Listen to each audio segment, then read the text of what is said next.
What if the Blackfish read Lyanna's stolen letter at Riverrun and bent the Riverlands banners to Jon? Let's explore the depths of it in the video. Riverrun sits at the joining of two rivers, and in the grey light of an autumn morning, it looks exactly like what it is: a castle that has never fallen. The sandstone walls catch even the weakest sun and hold it, burning red gold above the dark water of the tumblestone and the red fork. The tullyfish snaps on its banner in the wind coming off the river. Below the walls, tents stretch out across the southern bank in their hundreds, cookfires smoking, horses stamping, the low, constant noise of an army that has not yet fought today. Robb Stark's host presses south, and Riverrun is its spine. Brynden Tully stands on the battlements above the Watergate and watches the camp stir itself awake. He has stood on these walls before, 40 years ago, 30, 20, and the camp below has always looked the same to him. Men eating before they march, men sharpening what they will use to kill other men. He is old enough now that the sight does not stir anything in him except a kind of tired recognition. He knows what the day will bring. He knows what the week will bring. The Lannisters are burning the Riverlands, and Robb Stark is trying to stop them, and the Blackfish is the warden of the southern marches, and that is the whole of the world right now. He turns when he hears boots on the stone stairs behind him. It is one of Robin Ryger's men, a young guard with a Tully trout on his jerkin and mud on his boots from the night patrol. He is holding a letter. "Rider at the south gate, sir. Asked for you by name. Only you. Rode through the night by the look of him." Brynden takes the letter. The seal is Ned Stark's, the dire wolf of Winterfell pressed into grey wax. But the wax has been broken and resealed with plain red, sloppy, like someone closed it again in a hurry. He looks at it for a moment. Then he looks out at the camp. Then he looks back at the letter. "Where's the rider now?" "Still at the gate, sir. He said to tell you he's not staying. Said he has to be back on the road before the Lannister outriders come through again." Brynden nods. He tucks the letter inside his doublet and goes down the stairs without another word. The rider is a lean man in a grey cloak. No house colours. His horse foamed from hard riding. He has the look of a man who has been frightened for a long time and has gotten used to it. When he sees Brynden, he does not speak. He just looks at the letter that Brynden is already holding, makes a small gesture with his head. "You have it, that's all I came to do," and turns his horse and rides. Brynden watches him go. He does not call after him. He goes to his solar. It is a small room in the east tower, furnished the way Brynden furnishes every room he stays in for more than a week. A table, a chair, a jug of water, a candle. He has never needed much. He sits down, breaks the reapplied wax, and unfolds the letter. The handwriting is a woman's. He can see that immediately. The letters are small and careful, made by a hand that was trained to make them neat, but is too weak in this moment to manage it perfectly. Some of the words drift. One line angles down toward the corner of the page, as if the hand that wrote it was losing the strength to hold the quill level. He reads it once, all the way through, without stopping. Then he sits back and does not move. Outside, the camp goes on waking up. He can hear it through the arrow slit, the clang of something metal, a horse complaining, a man shouting a name, ordinary sounds, the sounds of a day beginning like every other day. He reads the letter again. It is not long. A dying woman does not have the strength for long, but every line of it is a stone dropped into still water, and by the time he reaches the end, the ripples have touched every shore he can see from here. She writes about a man she loved.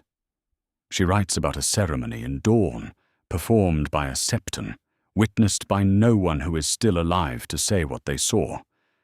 She writes about what she named her son. Not the name the world would give him, the bastard name, the Snow, but the name she whispered to him before they took him away. She writes about a promise she made her brother keep. She writes, "I know you will protect him, Ned. You have never broken a promise in your life, and you will not break this one. He is real. He is yours to keep. Do not let Robert find him." Brynden sets the letter down on the table. He thinks about Ned Stark. He has known Ned Stark since Ned was a boy, fostered in the Eyrie. Quiet and serious, the kind of boy who listened more than he spoke and remembered everything he heard. He watched Ned grow into a man at the rebellion, watched him fight with the cold, focused competence that his elder brother Brandon never had. Brandon was fire. Ned was iron. He watched Ned come home from the war with a baby and no explanation, and watched Catelyn accept it because she was Catelyn, and she understood duty even when duty cost her. He watched Ned carry something for 16 years without ever setting it down, and then the Lannisters took his head off on the steps of the great Sept of Baelor, and that was the end of Ned Stark. But it was not the end of this. Brynden's jaw tightens. He looks at the letter on the table and thinks about who else might have read it. The seal was Ned's, broken. Someone found it in the Tower of the Hand when Cersei's people went through Ned's rooms. Someone thought, this should not burn. Someone rode south and then north again for days to bring it here and hand it to a Tully knight at a Riverrun gate, and then disappear back into the road before the outriders came. He does not know who that someone was. He does not need to know. They did what they came to do. He picks up the letter and reads it one more time. The boy's name, she wrote. The name that was never Snow. The name that was never Bastard. She wrote it down in her careful drifting hand, and the hand that received it and kept it for 16 years is now in the ground. And the name is still here on the page, and the boy is still alive somewhere north of this room, wearing black and thinking he is nobody's son. Brynden folds the letter. He does not fold it quickly or carelessly. He takes a moment with it, the way he takes a moment before a thing that cannot be undone. Then he tucks it inside his doublet, close against his chest, and stands up. He thinks about what Ned would want. He knows what Ned would want. Ned wanted the boy safe and hidden, and the secret buried with him. That was the whole shape of what Ned did. 16 years of it. A promise kept so completely that even his wife never knew the truth. If Ned could see Brynden right now, standing in this solar with the letter against his heart, he would probably tell him to put it in the fire. Brynden is not going to put it in the fire. He is old. He has never married, never fathered children, never built anything that will outlast him. He has served House Arryn and House Tully, and now Robb Stark's war, and he will go on serving until the last thing he has to give is given. He is not a man who does things for legacy or sentiment. He is a man who does things because they are the right things to do, and because no one else is going to do them. Ned Stark died protecting a boy who does not know he needs protecting. The least Brynden can do is make sure the boy knows what his mother wrote. He goes to find Catelyn. The great hall is already busy. Utheride's Wain moving between tables with the household accounts under one arm, 2 of the garrison men eating fast before their shift starts, a servant girl carrying a basket of linen through the far door. Brynden moves through it without stopping, nodding once to Wain, and goes up the stairs toward the family quarters. He finds Catelyn in her father's solar. Hoster is in his bed, and has been in his bed for weeks now, The old lord fading the way fires fade, slowly first and then fast. Catelyn sits beside the window with a candle and a letter she has been writing, probably to Robb, probably about supply lines or grain stores or any of the 10,000 things that fall on her when the war takes Robb's attention elsewhere. She looks up when Brynden appears in the doorway, and he sees her read his face the way she has always been able to read it, ever since she was a girl who followed him around Riverrun, asking him questions about the horses. She sees something has changed. She sets down her quill. "Uncle, I need a private word," he says. "Not here." She comes. They walk to the small sept off the east corridor, empty at this hour, the candles on the altar burning low and guttering. Brynden closes the door. He does not speak right away. He takes the letter from inside his doublet and holds it out to her. She looks at it. She looks at him. She takes it. He watches her read. He has known this woman her whole life. He watched her cry at her mother's funeral when she was 10 years old and not make a sound. He watched her marry a man she had never met and hold herself straight through the whole ceremony. He watched her hold Robb the night they brought news of Ned and keep her face still, even though her hands were shaking. Catelyn Tully Stark does not break where people can see her break. She reads the letter. She sets it down against her knee. She picks it up and reads it again. When she finally looks up, her face is like a wall. Behind the wall, he can see something working, not tears, not yet, maybe not ever, but something enormous and quiet, the way water moves under ice. "Who else has seen this?" she says. "Only me. Now you."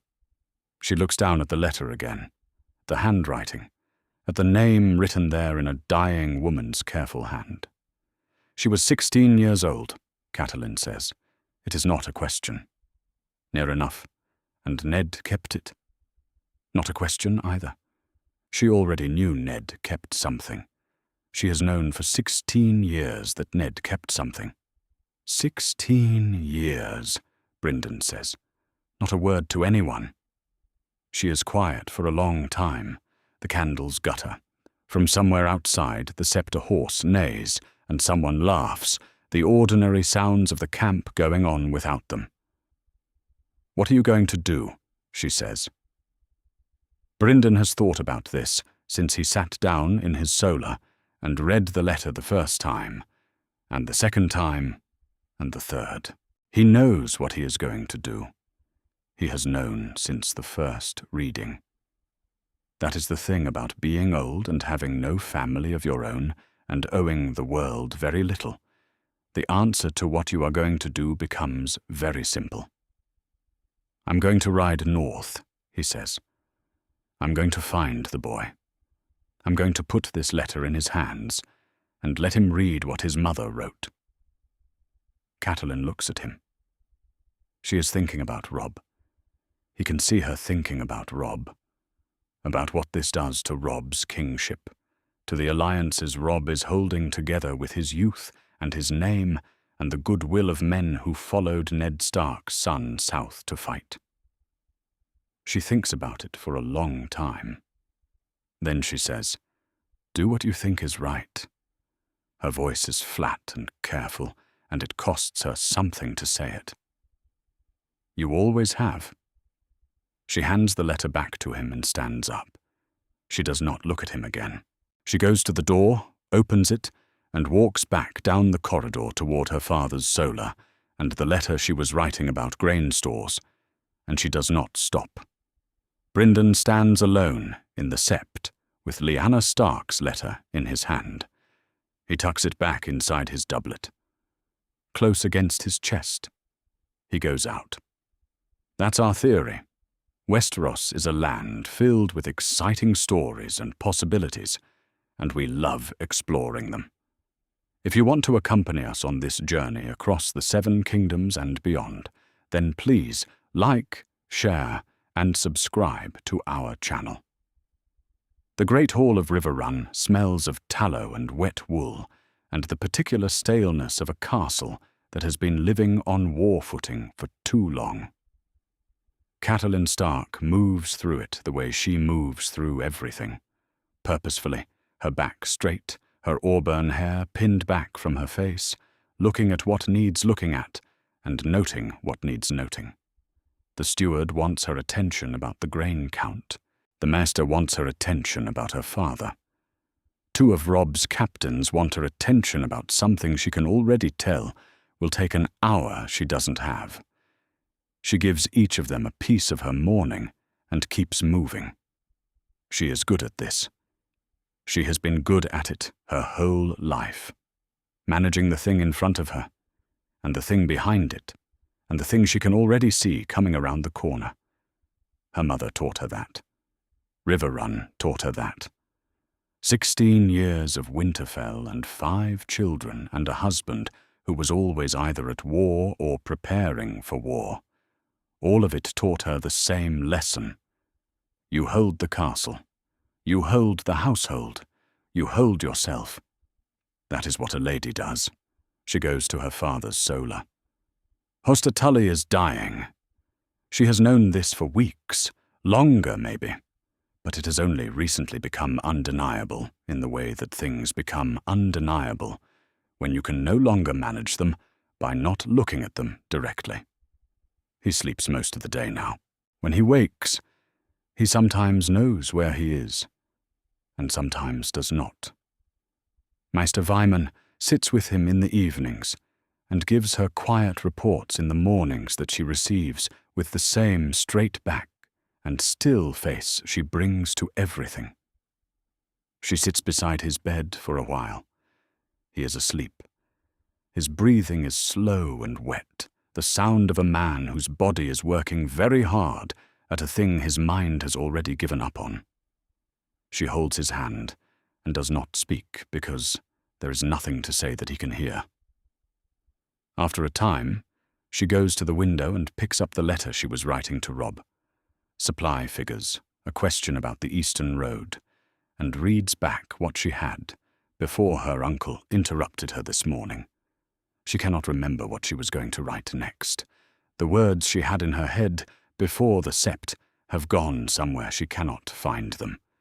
She puts the letter down.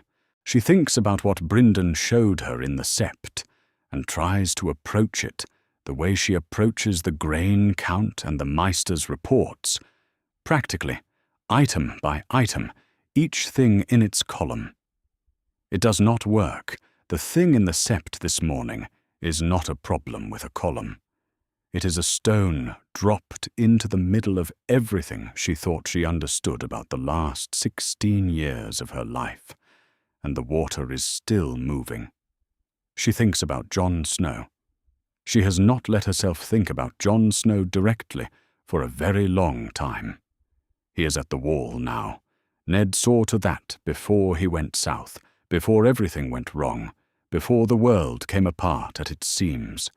He is a sworn brother of the Night's Watch, and she will likely never see him again, and she made a kind of peace with that.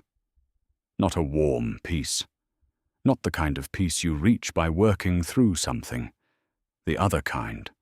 The kind where you simply decide to stop looking at a room and close the door. The letter opened the door. She knew. She has always known, if she is honest with herself. And she is almost never dishonest with herself about the things that hurt. She knew Ned was keeping something. She knew it from the night he came home from the war with a baby in his arms, and a look on his face, like a man who has paid a debt he will be paying for the rest of his life. She asked him once, in the first year, when she was still angry enough to ask directly. He told her what he always told her. The boy's mother was a woman he had known, and she was gone, and he would not speak of it. She never asked again. She decided not to ask again. That was her choice, and she made it. But she never stopped knowing there was something he would not say. The letter is what he would not say, written in a dying girl's handwriting, the lines drifting where her strength drifted, and every word of it the thing Ned carried for 16 years in the place where he kept things that could not be spoken aloud. Catelyn closes her eyes. She thinks about Lyanna Stark. She never met Lyanna Stark. She knew Brandon. She was betrothed to Brandon. She was going to marry Brandon. She had met Brandon 3 times and found him charming in the way that very handsome men who know they are very handsome are charming, which is to say partially and unreliably. Then Brandon was dead, and she was given to Ned instead, and she had felt, at 17, as if she were a piece in a game being played by men too far away to see her face. She doesn't blame Ned for that. She never blamed Ned for that. She has thought about Lyanna Stark sometimes over the years, the girl Robert Baratheon was going to marry, the girl Rhaegar Targaryen crowned at Harrenhal, and the whole hall went silent.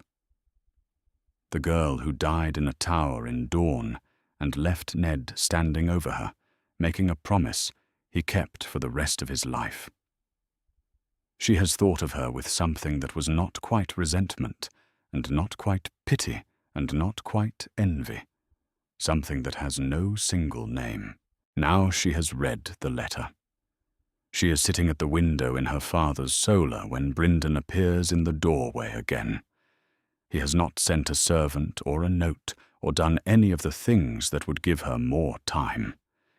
He is simply there, the way he is always simply there, her uncle who did everything his own way, and damn whoever had an opinion about it. He looks at her the way he looked at her in the Sept, like a man waiting to see what she is made of. She turns from the window. "Come in," she says. "Close it." He closes the door behind him and comes to stand near the foot of her father's bed. Hoster goes on sleeping, his breathing, its slow, wet labor. Brandon glances at him once, and then back at her. "You've been thinking," he says, "all morning." And she looks at him. 40 years she has known this man. He taught her to ride. He used to let her follow him around the stables when she was small and her mother was still alive, and Riverrun felt like the largest and safest place in the world. She does not always agree with him. She does not always understand him, but she has never known him to be wrong about the things that mattered. "Tell me what you're thinking," she says. "Not what you're going to do. What you're thinking." He is quiet for a moment. This is not a man who usually needs a moment. When he speaks, his voice is rough the way it always is, like gravel in a dry riverbed. "I'm thinking that Ned Stark was the best man I knew," he says. "Not the cleverest, not the strongest, the best. And the best man I knew went to his death, keeping a secret that cost him everything, and the thing he was keeping is sitting in a castle at the wall, not knowing who he is." He pauses. "That's what I'm thinking." Catelyn looks at her father sleeping. She looks at the window. She looks back at Brandon. "If you go north and tell that boy what he is," she says, "and it gets out, and it will get out, these things always get out, it will tear apart everything Robb has built. Every lord who bent the knee to Robb as king in the north bent it to a Stark, not to a Targaryen regent, not to a steward for someone else's claim. I know that. Robb is 16 years old, and he is holding together an alliance that shouldn't be holdable, and he is doing it on nothing but his name and his father's reputation. If his bannermen learn that his half-brother, the brother he sent to the wall, is the legitimate heir to the Iron Throne, half of them will think Robb knew and kept it from them. The other half will want to put Jon on the throne instead. Either way, Robb loses. I know that too. Then why?" She stops. She knows why. She has known why since the Sept this morning. She just needs to hear him say it, Because Ned is dead, Brynden says simply. The promise he made is buried with him. But the boy is still alive, and a boy who doesn't know who he is can't make any choices about what to do with it. He looks at her directly. I'm not going north to crown anyone. I'm going north to give a boy a letter his mother wrote. What he does with it is his. Catelyn is quiet. She thinks about the night Jon Snow was born. She was not there. She was here, in this castle, newly married, waiting for a husband who was fighting a war.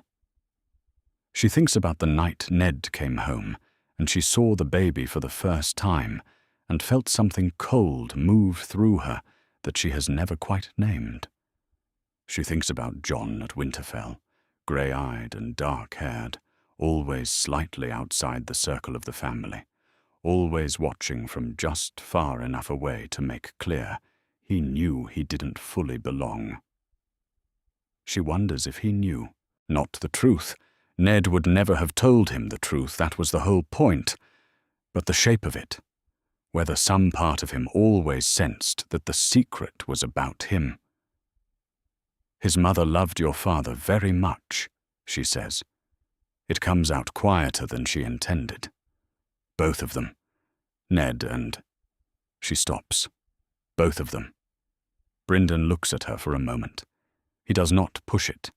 He has never pushed it when she gives him as much as she can give. Catelyn, he says. Do what you think is right, she says. Her voice is flat, even. It costs her to say it, and she pays the cost, because it is the true thing. You always have. He nods. Once? He does not thank her. He is not a man who thanks people for things that are simply correct, and she does not want to be thanked. He goes to the door. Brynden. He stops. If Robb asks me, she says. If he asks me directly whether I knew, I will not lie to him. I wouldn't ask you to. I know you wouldn't. He goes. She listens to his boots on the corridor stone until she cannot hear them anymore. She turns back to the window. Her father breathes. The camp outside makes its noise. She picks up the letter she was writing to Robb, the supply figures, the question about the Eastern Road, and looks at the words she had before the morning changed. She does not write anything else. She sits with the blank half of the page and thinks about a girl she never met, dying in a tower in dawn with roses turning black in her hand, making a good man keep a secret that was too heavy for any one person to carry alone. She thinks he carried it anyway. She folds the unfinished letter and sets it on the table. She goes back to her father's bedside. She takes his hand again. Outside, the army goes on doing what armies do, and the Tullyfish snaps on its banner in the river wind. And somewhere in the east tower, Brynden Tully is already thinking about the road north. The ravens go out before dawn. Brynden writes them himself, in his own hand, which is not elegant but is clear. He uses no seal. He writes only, "Come to Riverrun. Private council. Tell no one." He sends one to Raventree Hall, one to Wayfarer's Rest, one to the Piper Seat, one to Stonehenge, and one to the twins. 5 ravens, 5 small scraps of parchment, carrying nothing that would mean anything to anyone who intercepted them on the road. He watches the birds go up over the battlements and disappear into the grey morning, and then he goes back inside to wait. They come within 2 days. Not all of them. The Blackwood Lord arrives first, riding hard from Raventree Hall with 2 knights at his back, his houses black and red, visible from the gate. The Piper Lord comes next, a cautious-looking man with a long nose and the careful eyes of someone who has learned not to speak before he understands what room he is in. The Vance comes third, late in the afternoon of the 2nd day, mud to his knees from the road. From Stonehenge there is no lord, but a bracken knight instead. The Lord himself is in the field with Robb's army, the knight says. But he was trusted to hear and report. From the twins there comes no lord and no knight. There comes a young man in Frey, colours with a smooth face and watchful eyes, who says his name and nothing else, and then stands near the back of the room and watches. Brynden does not comment on any of this. He gives them food and wine and a night's rest, and in the morning he takes them to the war room off the great hall. A table, chairs, maps of the Riverlands that no longer match reality, because the Lannisters have burned enough of the roads to change what the roads look like. He closes the door himself. He looks at the faces around the table, lords and knights, and a Frey boy who will carry every word of this back to Walder before the week is out. Good. Let Walder know. I've asked you here privately, Brynden says, because what I have to show you is not for the full muster. Not yet. Maybe not ever. That depends on what you decide. The Blackwood Lord leans forward. He is a broad man, with a black beard going grey at the edges, the kind of man who has been fighting long enough to have developed a preference for knowing what the fight is before it starts. What is it? Brynden takes the letter from inside his doublet and sets it on the table. A letter, he says, written by Lyanna Stark, the sister of Eddard Stark. She was 16 years old and dying in a tower in Dorne when she wrote it, and she wrote it to her brother, and her brother kept it hidden for 16 years, until the day the Lannisters took his head. He pauses. A rider brought it here 4 days ago. I don't know who sent it, and I don't intend to find out. What matters is what it says. The room is quiet. They are looking at the letter on the table. No one reaches for it yet. Read it, he says. The Blackwood Lord reaches first. He reads it slowly. His face does not change while he reads. He is too experienced for that.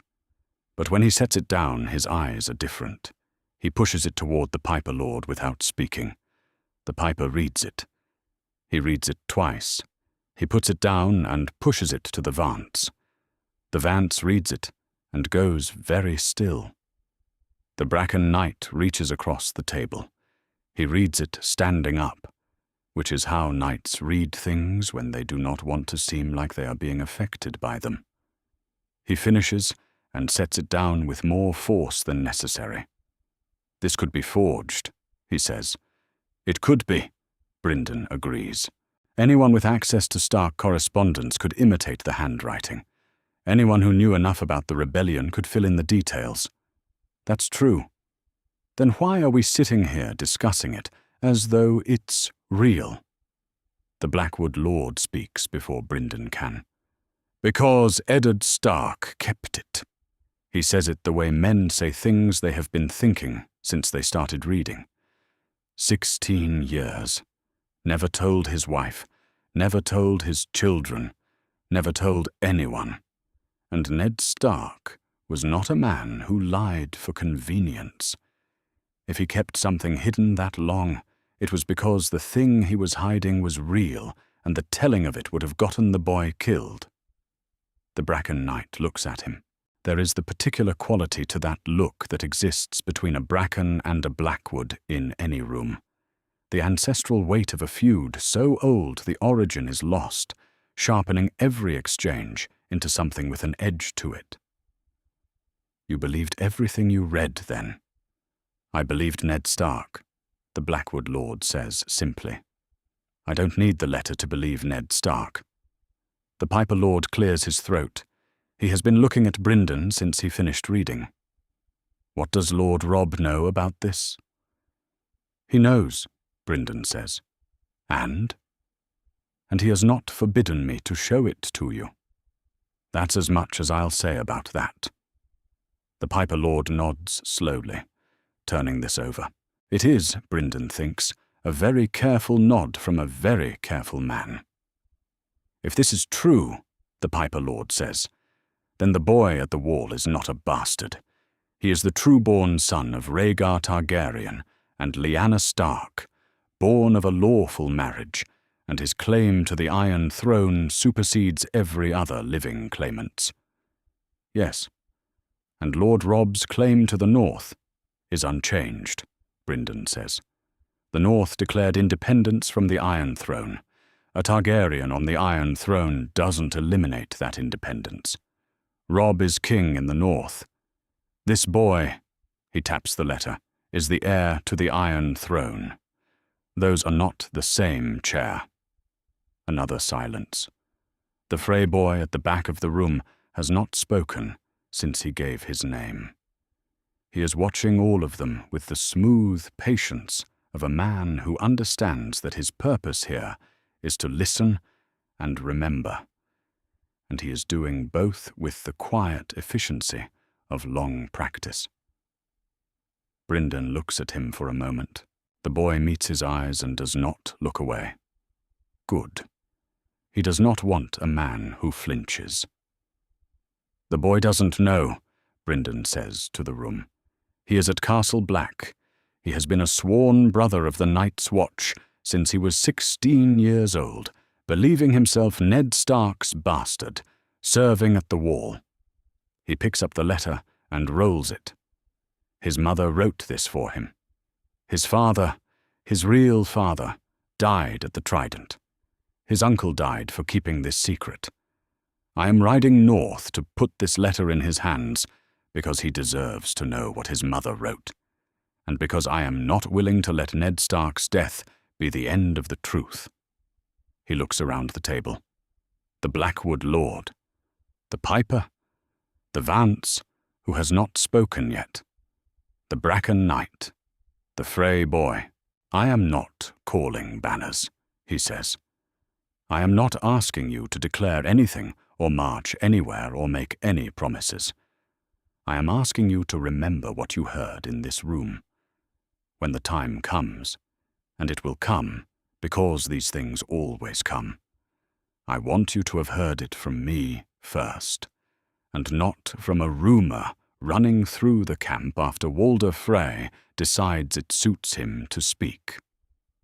He looks at the Frey boy when he says this. The boy's face does not change. The Bracken Knight pushes back from the table and stands. The letter may be genuine, he says, or it may not be.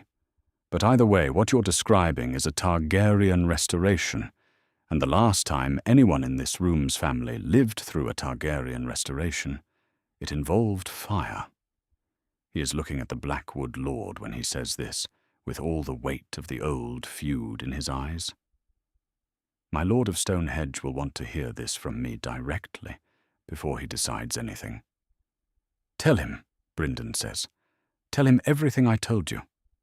The knight looks at him.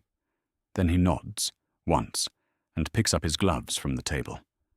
I'll send word when he's ready to speak. He leaves. Not angrily, just completely. The door closed behind him with the firmness of a man who has made a provisional decision. The Vance Lord speaks for the first time. He is a quieter man than his fellows, broad through the chest, with the kind of face that keeps its own counsel. I rode with Lord Hoster during the rebellion, he says. I remember the Trident. I remember what Rhaegar Targaryen looked like when Robert pulled him out of the river. He looks at Brynden. I also remember what Ned Stark looked like when he came home. And I remember thinking that whatever he was carrying, it was too heavy for a man who had just won a war. He does not say anything else. He does not need to. The Vance Lord folds his hands on the table and looks at the place where the letter was, and lets that be his position. The Piper Lord is still watching Brynden. When do you ride north? Within the week. And when you come back, with the boy or without? What then? Then we see where we are, Brynden says. I don't make plans past the thing I can see clearly. Right now, the thing I can see clearly is a letter that should be in the hands of the boy it was written for, and a road north that isn't getting shorter. He looks around the room one last time. That's all I'm asking of you today. Remember what you heard. The lords begin to collect themselves. The Blackwood Lord is the last to stand, and he lingers a moment after the others have moved toward the door.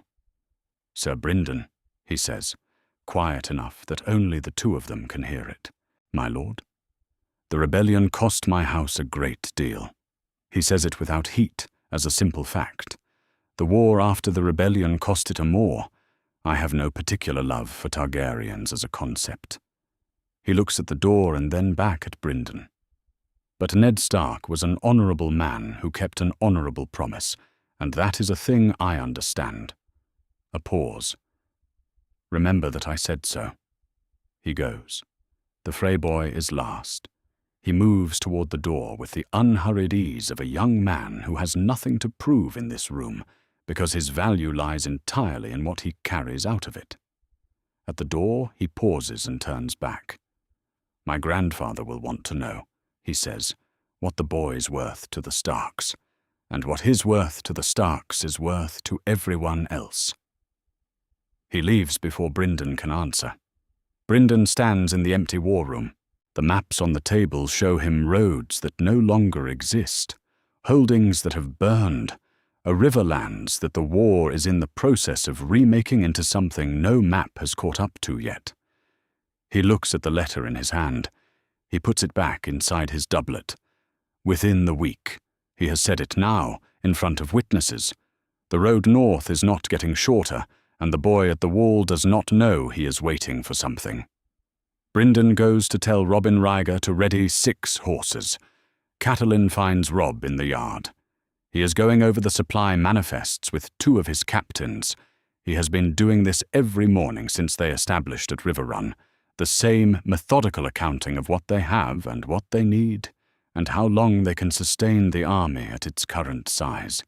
She watches him from the doorway of the hall for a moment, before he sees her. He stands with his shoulders back and his chin level, the way she taught him to stand when she was teaching him that lords do not slump, and he is nodding at something one of his captains is saying, with the particular nod of a young man who has taught himself to look like he already knows things before he has heard them fully. He is 16 years old. His father has been dead for less than 2 months. He sees her face. He finishes the sentence he is in the middle of, and then he says something to his captains, and they go. "What is it?" he says, before she has crossed the yard to him. "Come inside," she says. "Your uncle has found something." She does not explain in the yard. She brings him to the small solar off the great hall, the same room she has been using for her correspondence, the same candle on the same table, the same view of the river through the arrow slit. The Blackfish is already there, standing near the wall with the look he always has when he has decided something, and is waiting to see what the other people in the room are going to do about it. She gives Robb the letter without preamble. He reads it. He does not read it the way she read it. She read it like a woman who already knew most of it, and was having the shape confirmed.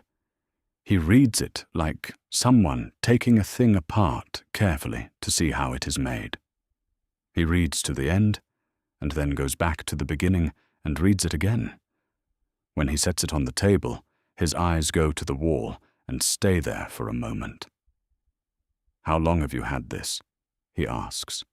He is looking at the Blackfish. 4 days. "And you showed it to the bannermen before you showed it to me." It is not an accusation, exactly, but it is not an accusation.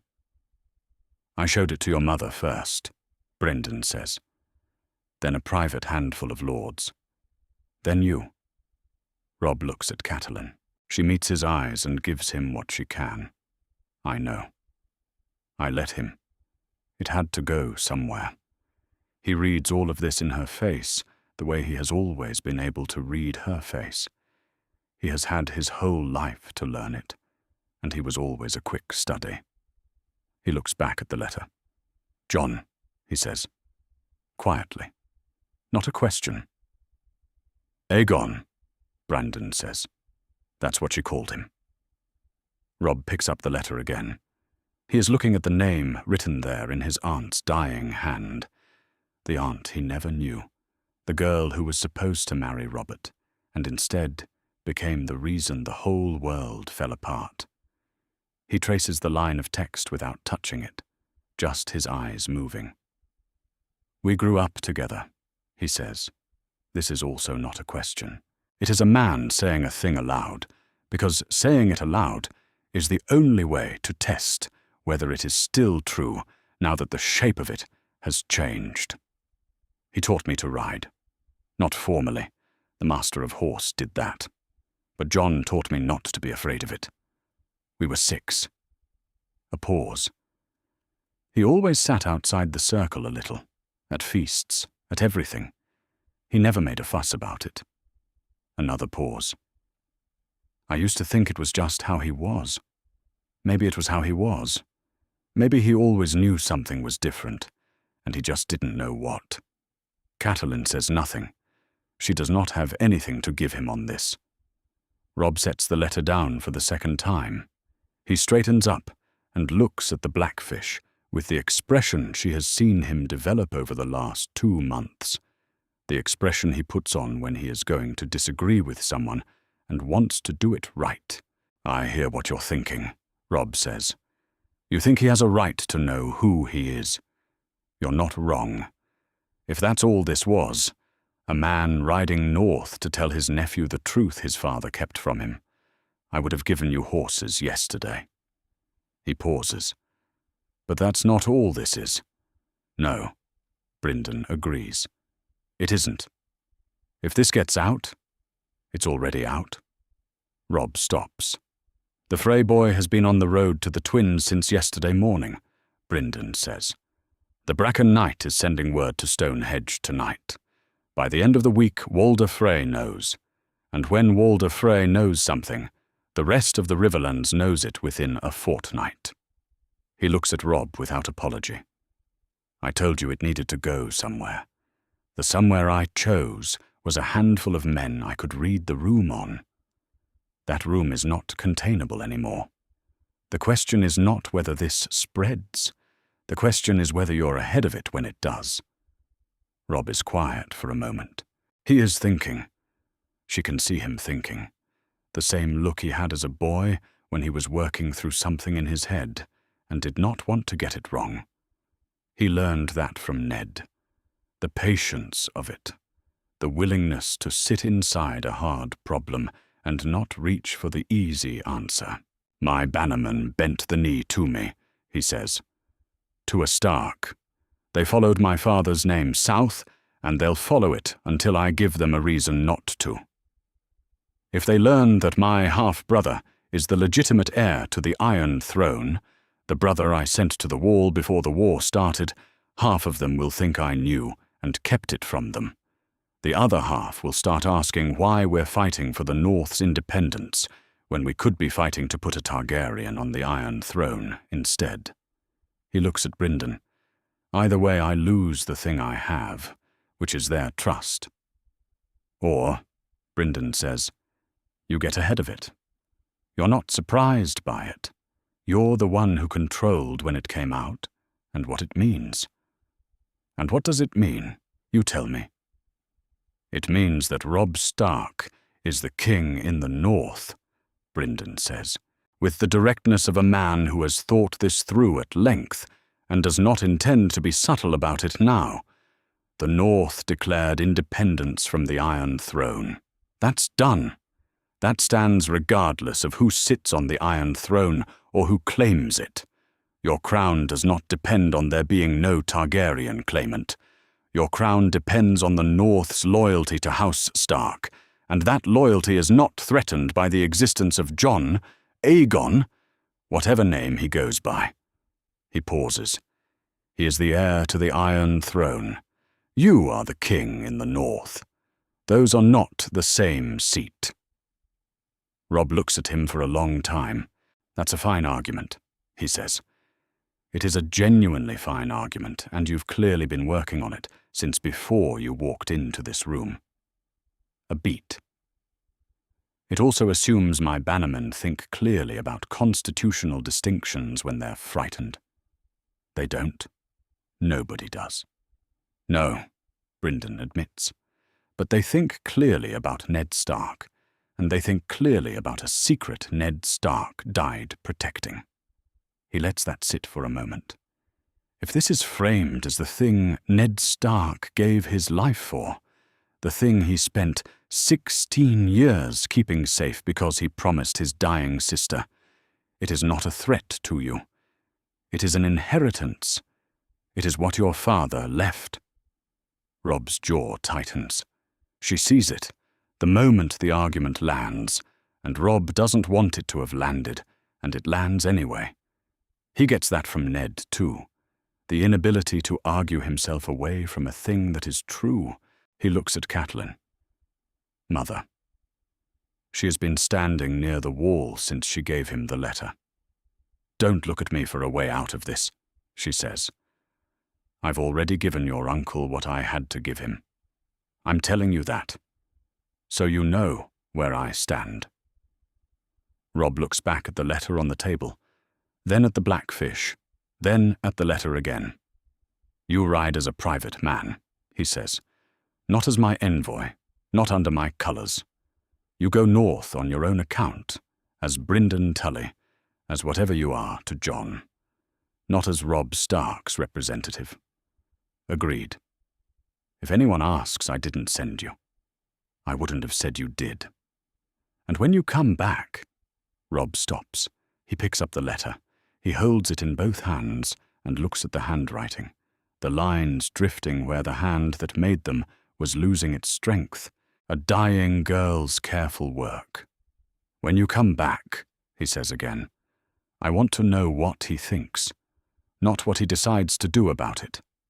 What he thinks, because he is my brother, and he has been my brother since before either of us could read, and I want to know how he is when you put this in his hands. Brynden looks at him. Something moves in the old man's face. Not softness exactly, but recognition, like a man who has just seen something he was not expecting to see in a place he thought he knew. I'll tell you, Brynden says. Robb sets the letter on the table. He looks at it for one more moment, this small piece of parchment that is somehow the weight of 16 years, and a dying woman's love, and the secret his father carried to his death.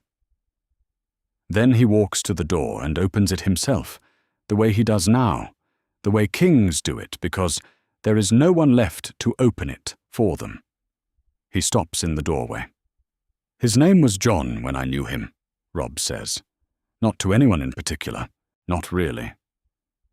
Whatever else it turns out to be. He goes back to his captains and his manifests and the war that will not wait for any of this. Catelyn stands in the solar with the Blackfish. She looks at the letter on the table. She thinks about picking it up, and does not. He'll carry it well, Brynden says. He carries everything well, she says. He learned it from his father. She picks up the letter and gives it back to him. He takes it without a word and puts it inside his doublet and goes to find Robin Ryger. The wall at dawn is the largest thing Jon Snow has ever stood next to, and he has stood next to it every morning for months now, and it has not gotten smaller. It rises behind Castle Black like a fact, not a structure, not a thing men built, but a fact of the world, as settled and permanent as the difference between north and south. 700 feet of ice, blue-green in the early light, sweating slightly in the almost warmth of what passes for autumn this far north. Jon looks up at it most mornings without meaning to. It pulls the eye the way enormous things pull the eye. He has stopped being surprised by how big it is, but he has not stopped noticing it. He carries grain to the ravens at first light. This is one of his duties. He has many duties. As a steward, most of them unglamorous, all of them necessary. The ravens are kept in a tower off the main yard, and they are loud and imperious in the mornings, demanding and indifferent to the cold the way all birds are, the way all creatures are that were made for a specific place. Jon moves through the cages with the grain bag over one shoulder, and the ravens watching him with their black mirror eyes, some of them stepping sideways on their perches to track him as he passes. He knows most of them by now. Not by name, they don't name the ravens, but by character. The grey one in the third cage that always tilts its head. The big black one that bites if you're not careful. He is halfway through the feeding when the keeper brings him the letter. "Arrived in the night," the keeper says. He is an old man who has been at this for 30 years and has the particular patience of someone who has learned to exist in a very small world and find it sufficient. He holds the letter out without ceremony. "Addressed to you. Specific." Jon takes it.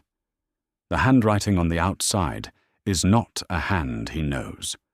Bold and efficient, not elegant, made by someone who writes to be clear rather than to be admired. His name. Just his name. He finishes with the ravens first.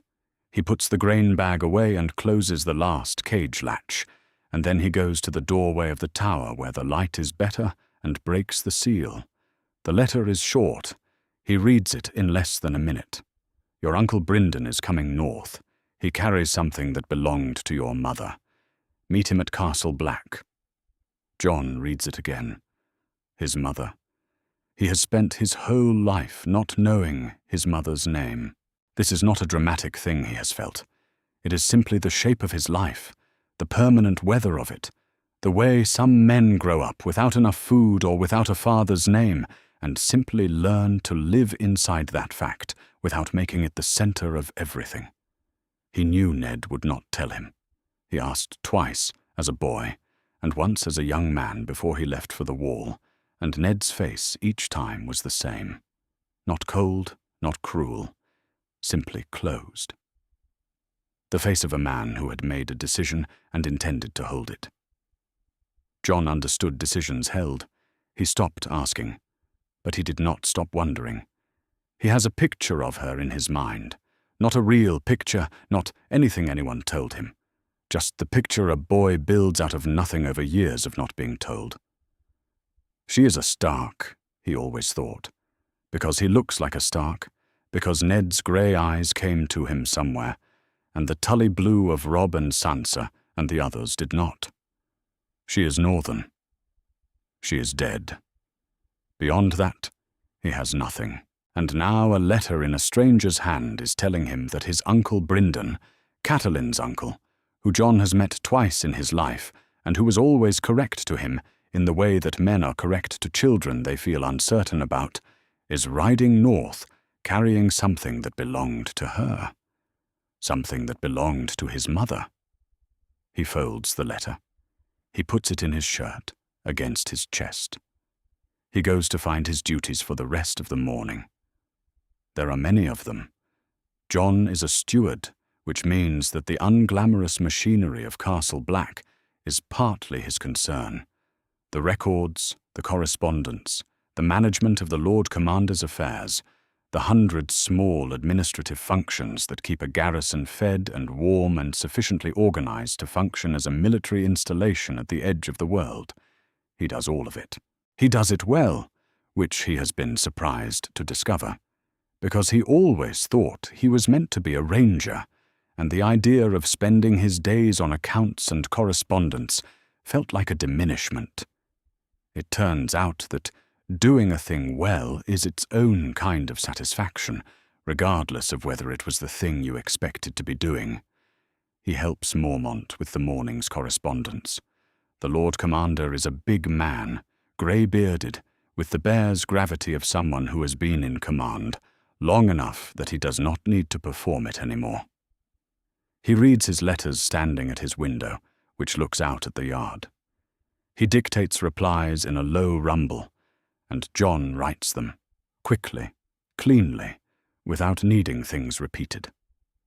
They work in this comfortable silence for an hour, and Jon's mind does the work his hand is doing and also the other work, the work of the letter in his shirt, the work of turning over and over again the same few words. Something that belonged to your mother. Not, I have news of your mother. Not, I knew your mother. Something that belonged to her.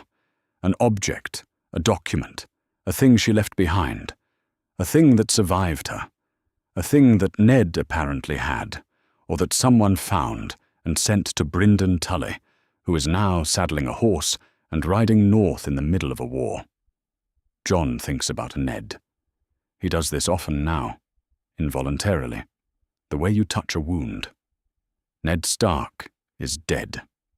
Ned Stark was executed on the steps of the Great Sept of Baelor for a crime he didn't commit, and the last thing he would ever have wanted was for Jon to grieve openly or dramatically. So Jon grieves in this other way, which is quiet and continuous, and sits just below the surface of every ordinary thing he does. He writes Mormont's correspondence, and he thinks about his father, and the two things occupy different levels of him simultaneously. If there is something that belonged to his mother, Ned had it. Ned kept it. The thought lands and stays. Whatever it is, letter, token, object, Ned carried it for 16 years without speaking of it.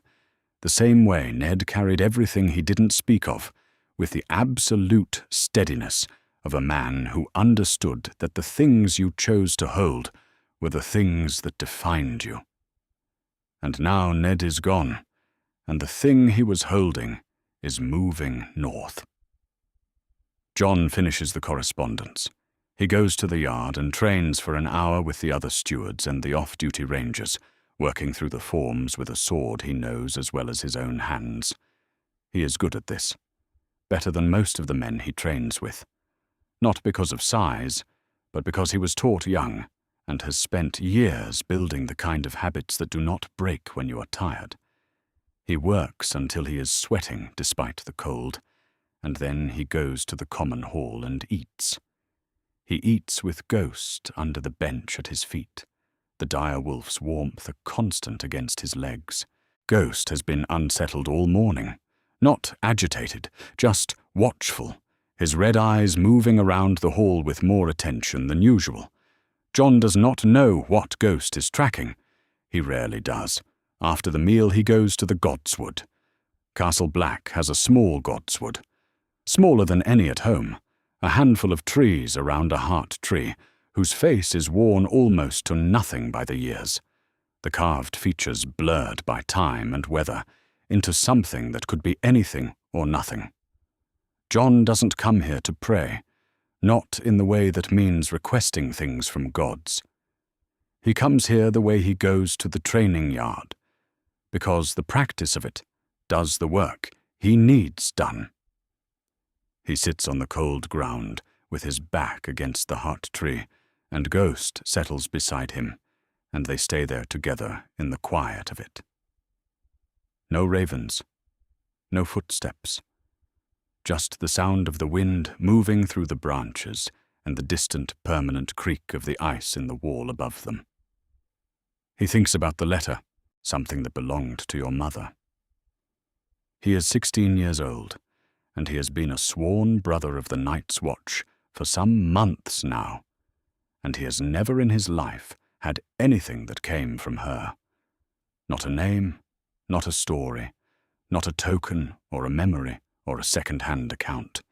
He grew up in Winterfell, surrounded by portraits and histories and the accumulated evidence of generations of Starks and Tullys and their connections to the world, and in all of that archive there was nothing that was hers and meant for him.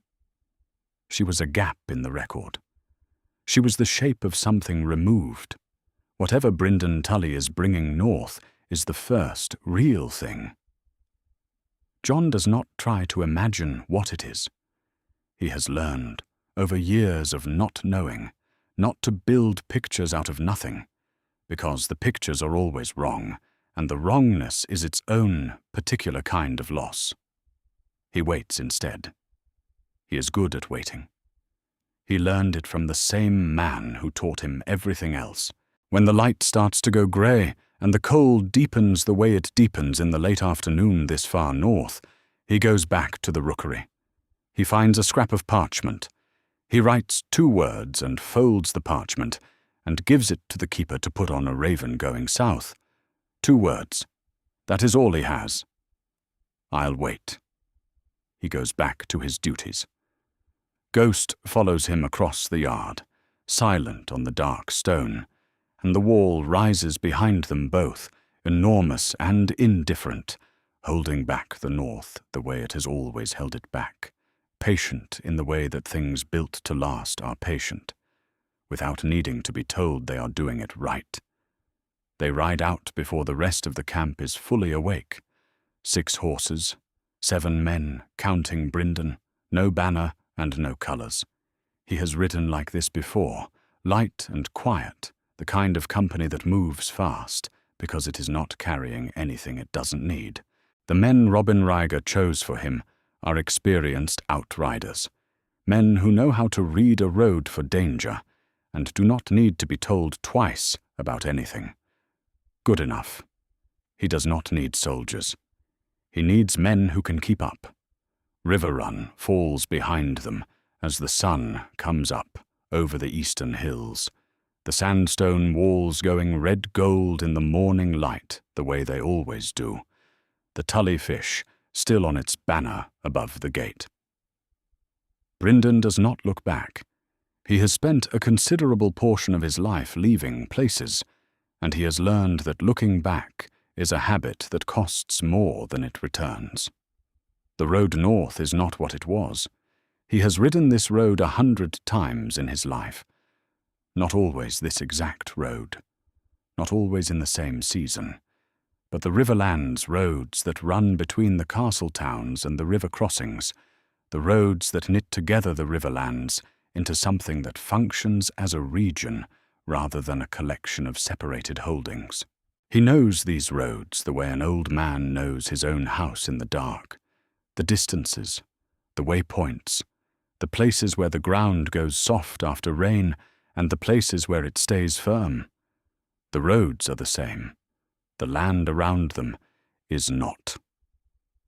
The first village they pass is empty, not abandoned over time, not the gradual emptying of a settlement that simply failed, emptied quickly, violently, the kind of emptying that leaves scorch marks on the stone foundations and the smell of old fire in the air even weeks later. The doors are gone. A well has been fouled, its rope hanging useless. Someone planted vegetables in the kitchen garden, and the vegetables are still growing because plants do not know about wars, and there is no one left to harvest them. He rides past it without stopping. The second village still has people in it, a handful, the ones who were too old or too sick to run when the Lannister outriders came through. They watch the 7 riders pass from the edges of their remaining doorways with the particular stillness of people who have learned that riders on a road are a danger until proven otherwise. One of Brynden's men raises a hand in a gesture that is meant to be reassuring. Nobody in the village raises a hand back. This is what the Riverlands looks like when someone else's war runs through it. Brynden has seen it before. Not here, not his own territory, but he has seen it in other lands during other wars, and the look is always the same. The landscape of a place that has been used up by men who were not responsible for it. His family has been responsible for these roads and these villages for generations. The sight of them like this sits in his chest, like a stone. He pushes the pace. By the second day, they are in open country north of the river, moving through farmland that has escaped the worst of it so far. Still tended, still inhabited, smoke from chimneys, cattle in fields.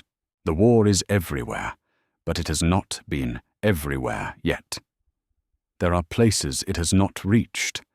He passes through those places quickly, the way you move through something good when you know it is fragile. On the evening of the second day, he can see the twins in the distance to the north and east, the two towers rising above the river, identical and squat, connected by their bridge with the flat grey sky above them. The Frey Castle. The lord of that castle is 91 years old and knows about the letter by now, and is sitting in one of those towers calculating what the letter is worth to him. Brynden does not turn toward the twins. He takes the road that angles west of the Green Fork instead, adding half a day to the journey, staying well back from the crossing. He has nothing to say to Walder Frey, and nothing to offer him, and any conversation he has with the old man right now will be a conversation the old man has prepared for more carefully than Brynden has. Walder Frey has been playing the long game since before Brynden was born. He can keep playing it for another few weeks. The letter will still mean the same thing when Brynden comes back south. He rides past without stopping. The towers watch him from the distance, and he does not look at them. The neck begins where the land starts to go wrong. It is not a dramatic change. The road does not suddenly end at a line in the ground marked north on one side and south on the other. It is gradual. The fields start to give way to scrub. The scrub gives way to marsh grass. The grass gives way to water that covers the ground in a thin black sheen that reflects the grey sky. The smell changes. It is not a bad smell, not exactly, but it is the smell of a place that has been wet for a very long time and is comfortable with that and does not intend to change. They find the causeway and follow it. The causeway is solid enough, raised stone, old construction, the kind of road that was built to last, because the alternative to a causeway here is drowning. On either side the bog stretches out, flat and still. Birds move through the reeds in the distance. Nothing else moves.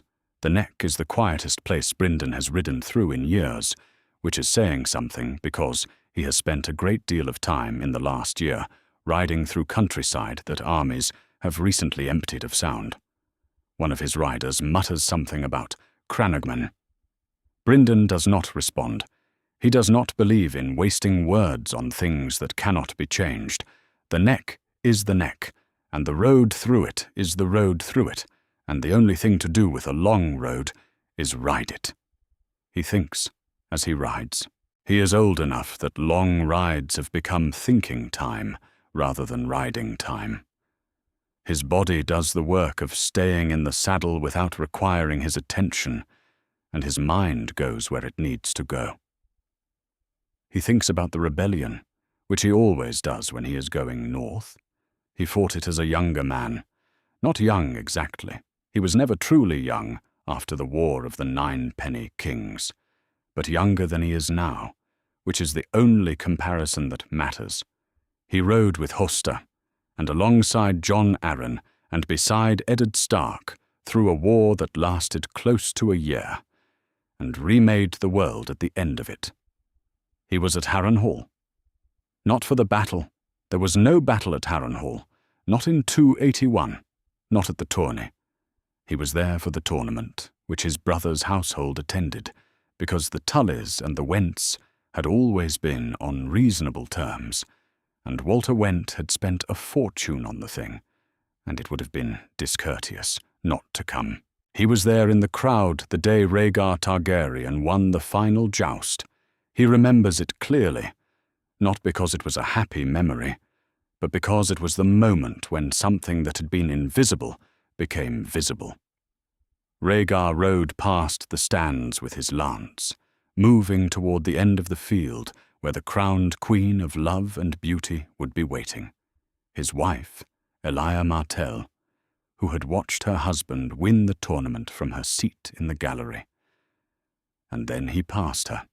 He rode past his wife without stopping, and went to the end of the lists and put the crown of winter roses on the head of a girl who was not her.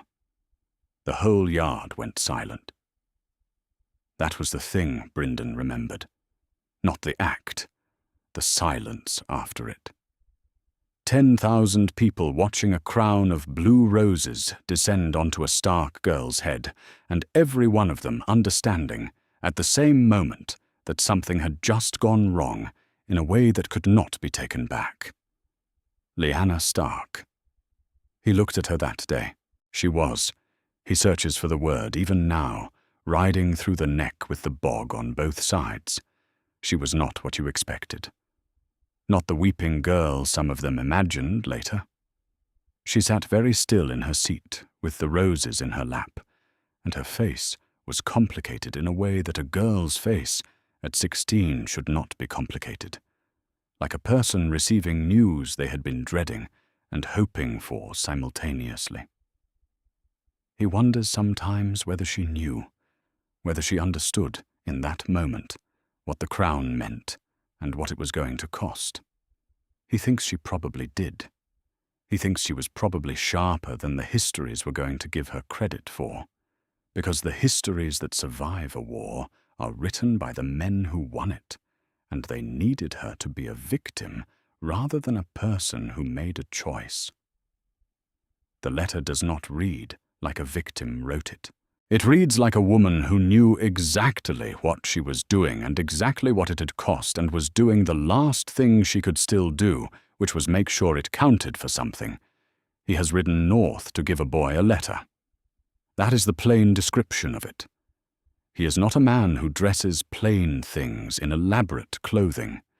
He is doing this because it is the right thing to do and because there is no one else who is going to do it, and because he has spent his whole life being the one in his family who did not fit, who refused the marriages, who took service with a different lord, who earned the nickname that made clear he was the fish who swam the other way, and perhaps this is simply the last expression of that same quality.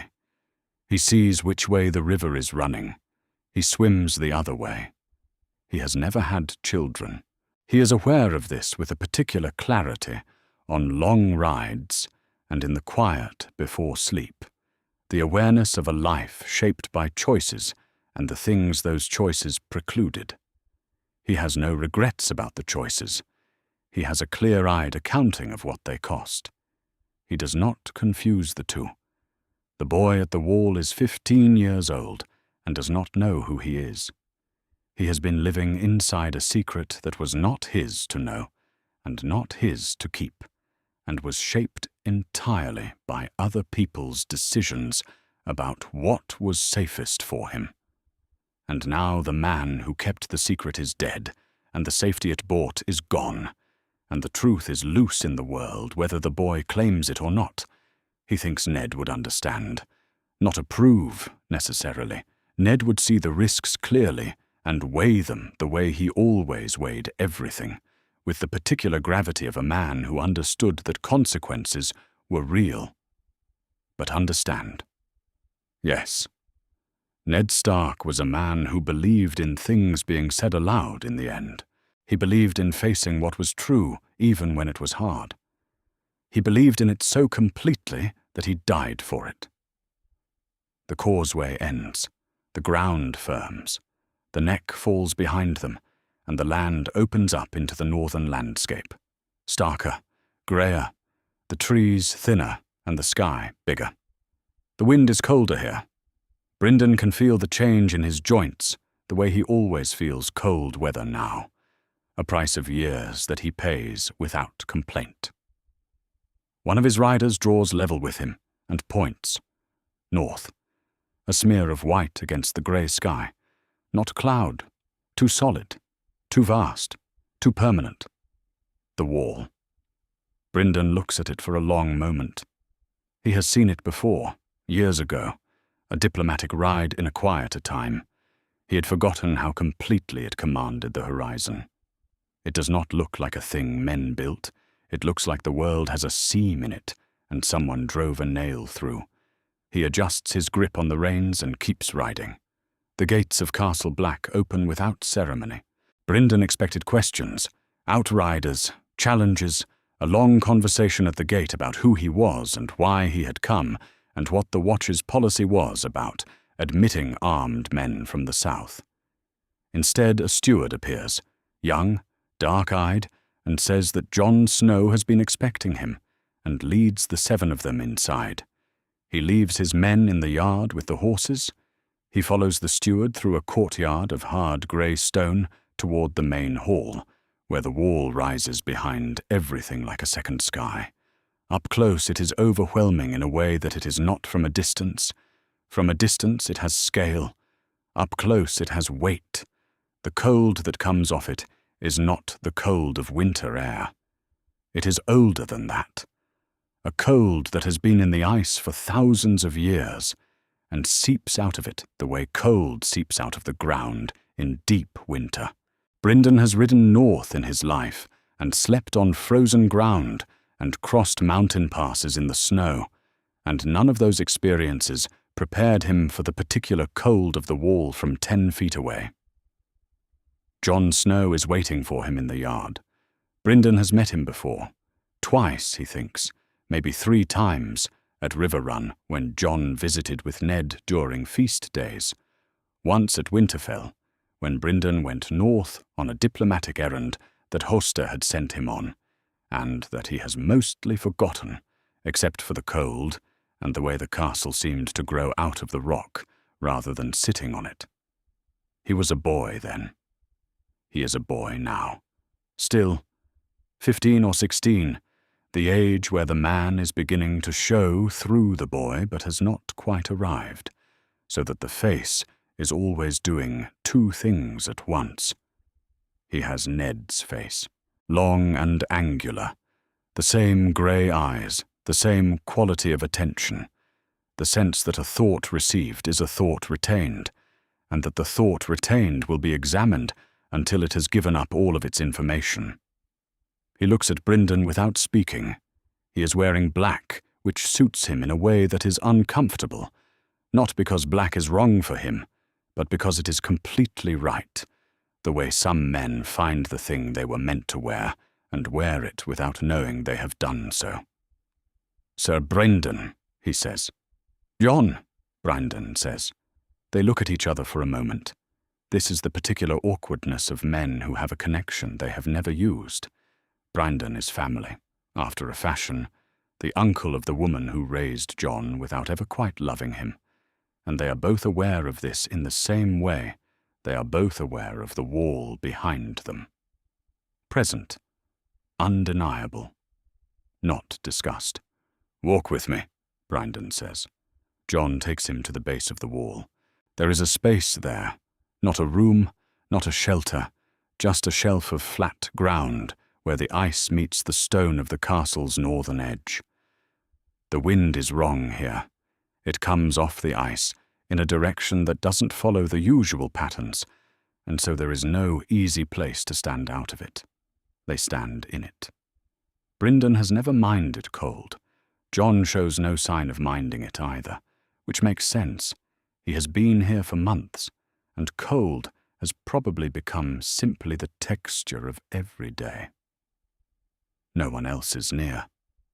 The Watch brothers move around the yard beyond them, distant enough. Brynden can see the steward who led him here, waiting at a discreet remove. He has said something to the boy, or perhaps the boy simply knows, as stewards know things. Brynden reaches inside his doublet and takes out the letter. He does not explain it first. He has thought about this, the explanation first or the letter first, and he has decided that the letter is the thing that matters, and everything else is secondary. He holds it out. Jon takes it. He holds it for a moment before he opens it, looking at the outside. The parchment has been folded and refolded so many times over 16 years that the creases are soft as cloth. He opens it carefully. He begins to read. Brynden watches him. He reads slowly. He reads the way Ned used to read things that mattered, not quickly, not performing speed or ease, but with the full attention of a man for whom reading is the work, and the work deserves to be done completely. His face does not change. His face is a Stark's face, unreadable in the way that faces become unreadable when they are working very hard at something that matters. The letter is not long. Brynden has read it enough times now to know the shape of it without looking. A woman dying, writing to her brother, telling him about a man she had loved, a prince, silver-haired and melancholy, and capable of kindness in a way his house's history had not promised, and a ceremony in dawn, performed by a septon, with no witnesses left alive. Telling him about a child. The name she had given the child, not the bastard name that the world would later give him, the cold northern name that meant nothing, but the real name, the Targaryen name she had chosen from the history of a dynasty she had chosen to be part of. Telling her brother about the promise, the thing she needed him to keep above everything else. "Promise me, Ned," the last thing she had said. Jon reaches the end of the letter. He does not set it down. He reads it again from the beginning. Brynden waits. The second reading takes longer than the first. At one point, Jon's hand, the hand not holding the letter, comes up and rests against the wall beside him, against the ice, and stays there. Not for warmth, not for anything really, except that a hand needs somewhere to be when its owner is very still and not going anywhere. When he finishes the second reading, he lowers the letter and looks at the wall above them. He looks at it for a long time. The ice is blue-green up close, darker than it looks from the yard. The wall does not look at anyone back. It simply is. Brynden says nothing. He has ridden 6 days for this moment, and he is not going to ruin it by filling the silence with words. Jon's face. Brynden watches it. The stark unreadability, the quality of cold grey attention, and behind it something else. Something that has no armor on it, because Jon didn't know he needed armor for this. A boy who grew up knowing there was a room in his house whose door would never be opened for him, standing in front of the door now that someone has finally opened it, and the room is larger than he was prepared for. He does not weep. Brynden would not have expected him to weep. The Starks grieve the way they do everything else, internally, completely, without making you watch. Brynden speaks, not because Jon has asked him to, but because he is old, and he was there, and he knows things that are not in the letter. "Your father," he says, "was the kind of man who kept every promise he ever made. Not because he was incapable of breaking them. He was capable of everything men are capable of. Because he understood that a promise made to a dying person is the most serious kind of promise there is. The person cannot release you from it. The person cannot tell you later that it is all right, that they understand, that you did your best. You are alone with it." He pauses. He was alone with it for 16 years. Never told a soul. Not even your mother. Not even Lady Catelyn. Jon says nothing. His hand is still against the ice. "I want you to understand what that means," Brynden says. "Not what it cost him. I think you know what it cost him. But what it tells you about what you are. A man who could have taken the easier road, who could have told the truth when it was dangerous, and then told a different story when the danger passed. That man decided instead to carry you on his back for 16 years and never put you down and never complain about the weight." He looks at Jon. "You were worth that to him. You were worth every bit of it." Jon lowers his head. His eyes close for a moment. When he opens them, they are the same grey they have always been. Ned's grey, the grey of a northern winter sky before snow. And they are not wet, but they are not completely dry either. And he does not wipe them because he does not acknowledge them, and that is, apparently, what he has decided to do with this. "Is my mother's name in this letter?" he says. His voice is very steady. It is the voice of someone who has decided how to move through the next minute and is moving through it one word at a time. Brynden looks at him. "Yes," he says. Jon nods. Once. Slowly. Like a man receiving news he was already prepared to receive, because he has been preparing to receive it his whole life, without knowing that was what he was preparing for. He looks at the letter in his hand. He looks at it for a long time. This small piece of parchment that his mother's hands touched, that her failing handwriting marks, that has been folded and carried and hidden and stolen and ridden 6 days north to reach him. The only thing she ever gave him directly. The first real thing. "What's her name?" he says. His voice is the same, very steady, one word at a time. "Lyanna," Brynden says. "Lyanna Stark." Jon looks at him. Something moves across his face. Not surprise, not recognition. Something older and quieter than both of those. The look of a man who has just heard a thing that makes the shape of his whole life make a different kind of sense. Not a better sense, necessarily. Not a happier one. Just a truer one. The way the world looks different when you have the last piece of information you were missing. Not changed, just finally itself. He folds the letter the way it has always been folded, along its old creases, carefully. He holds it in both hands. "She asked him to keep me safe," he says. Not a question. Yes. And he did, for 16 years. Jon stands at the base of the wall with the letter in his hands and the cold coming off the ice and the sound of the watch going about its mourning above them. He looks like Ned Stark. He looks like a man carrying something heavy and not complaining about the weight. "Come inside," he says, finally. "You've ridden a long way." He leads them back toward the hall. He does not look back at the wall. He carries the letter carefully, in both hands, as if it is the most breakable thing he owns. Which it is, Brynden thinks. Which it is. Jon does not sleep.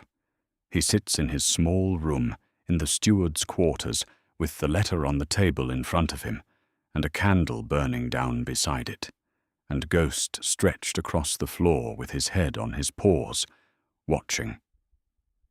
The direwolf does not sleep either, or if he does, it is the light animal sleep that looks like wakefulness, his red eyes half open and tracking whatever moves in the room, which tonight is only the candle flame and the shadows it makes on the stone walls.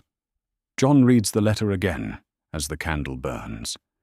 He does not need to read it. He has read it enough times now to know every word of it, the way it is spaced, the places where the handwriting steadies and the places where it does not. He reads it anyway. He is not sure what he is looking for in the reading at this point. Something to push against, maybe. Something that will tell him the weight of it has been miscalculated, that it is lighter than it feels. It does not feel lighter. He puts the letter down and sits with the dark and thinks about the vows. He took them at the base of a heart tree in the God's Wood of Castle Black, kneeling in the dark with the cold in his knees and the words coming out of him the way words come when you mean them completely, and are also, underneath the meaning, frightened of what you are committing to. He had meant them. He still means them. The Night's Watch is the Night's Watch because the men in it chose it, knowing the cost. No wife, no lands, no children, no life south of the wall, the cold and the duty and the dark, until the duty ends you. He chose it the way his brothers chose it, the way every man at the wall chose it, knowing. The letter does not unknow his vows, but the letter changes what he knew when he made them. He was a bastard when he swore. He was nobody's son, nobody's acknowledged son, which is another way of saying he was the perfect candidate for the watch, a man with nothing to leave behind, and nothing to inherit, and no claim on anything that the realm was interested in protecting. He stood in that godswood, and said the words, and the words meant, "I give up everything," and what he was giving up was nothing, because bastards have nothing, because bastards are nothing. Lyanna Stark's letter is telling him that he was not giving up nothing. He watches the candle for a long time. He thinks about what it means to make a vow in ignorance of the thing the vow costs you. Does the vow still hold if the cost was miscounted at the time of making? He does not know. He does not know who to ask. He knows who he is going to ask in the morning, which is the wrong answer to that question, but the only answer available to him. He goes to Mormont before the morning meal. The Lord Commander's chambers are at the top of the King's Tower, a climb that Brynden has already made once, and that Jon has made enough times that he does not count the stairs anymore. He knocks. He is told to enter. He enters. Mormont is already at his desk, which he usually is at this hour. He is a big man who takes up a room the way mountains take up a horizon, not aggressively, not by design, simply because of what he is made of. Grey-bearded, with the bear's heaviness that has never left him, even as the years have worked on everything else. He does not look up immediately when Jon comes in. He finishes the line he is reading. Then he looks up. He reads Jon's face the way he reads everything, with the complete attention of a man who has had decades to learn that the face tells you more than the words will. "Sit," he says. Jon sits across from him. He does not have the letter with him. He left it in his room, folded on the table beside the spent candle. "I have a question," Jon says. "Ask it." "If a man swore himself to the Watch before he knew who he was," Jon says, "are his vows still binding when the truth comes out?" Mormont is quiet for a moment. He leans back in his chair, which creaks under him. He looks at Jon with the particular quality of attention that very experienced men have when they are being told something sideways. "That's an interesting question," he says. "It is one I would like an answer to." "The answer is yes," Mormont says. "The vows are binding. They do not contain a provision for changed circumstances, altered identity, or information withheld at the time of swearing. A man's oath to the Watch belongs to the Watch, not to the man he thought he was when he made it." He pauses. "That is the official position." "And the unofficial one?" Mormont looks at him for a long time. Then he says, "The old knight from the Riverlands. What did he bring?" Jon meets his eyes. He thinks about the question he was asked, and the question that was just asked back at him, and he decides that the way forward through this conversation is straight rather than sideways, because Mormont is not a man who is fooled by sideways, and the attempt would cost Jon more than it saved. "A letter," Jon says, "written by my mother." Mormont says nothing. "She wrote it before she died," Jon says. "She died in 283, at a tower in Dorne." He pauses. "She was Lyanna Stark, the sister of Eddard Stark." The room is quiet. Outside the window, the castle is beginning its morning. Boots on stone, a horse somewhere, the distant shout of a ranging party preparing to go out. The ordinary sounds of an ordinary morning at Castle Black that has nothing to do with any of this. Mormont sits with what Jon has said. He does not react immediately, which is one of the things Jon has come to respect about him.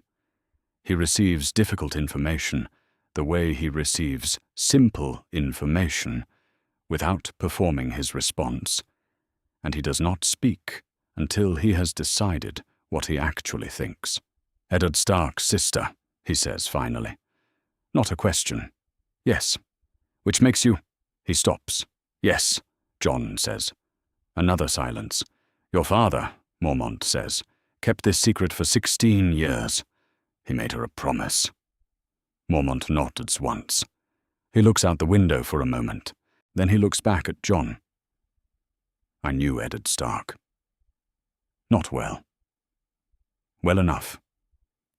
He was the kind of man you can read completely in an hour, because there is nothing hidden. Or so you think. You think there is nothing hidden, because everything that is visible is so clearly and entirely itself. Honor is honor. Duty is duty. The man is the word he gives. He pauses. I see now that I was wrong about the nothing hidden part, but not about the rest of it. He gave her his word, Jon says. He kept it. Until someone stole the letter he was keeping for her. Yes. Mormont is quiet again. He turns a quill in his fingers, not writing, just turning it. Jon waits. He is good at waiting. You want me to release you from your vows, Mormont says. I want to know if you can. Honestly, the mechanisms are not clear. A man can be released if the Lord Commander petitions the king, and the king agrees, and the appropriate witnesses attest. That is the process, as I understand it, from what little precedent exists.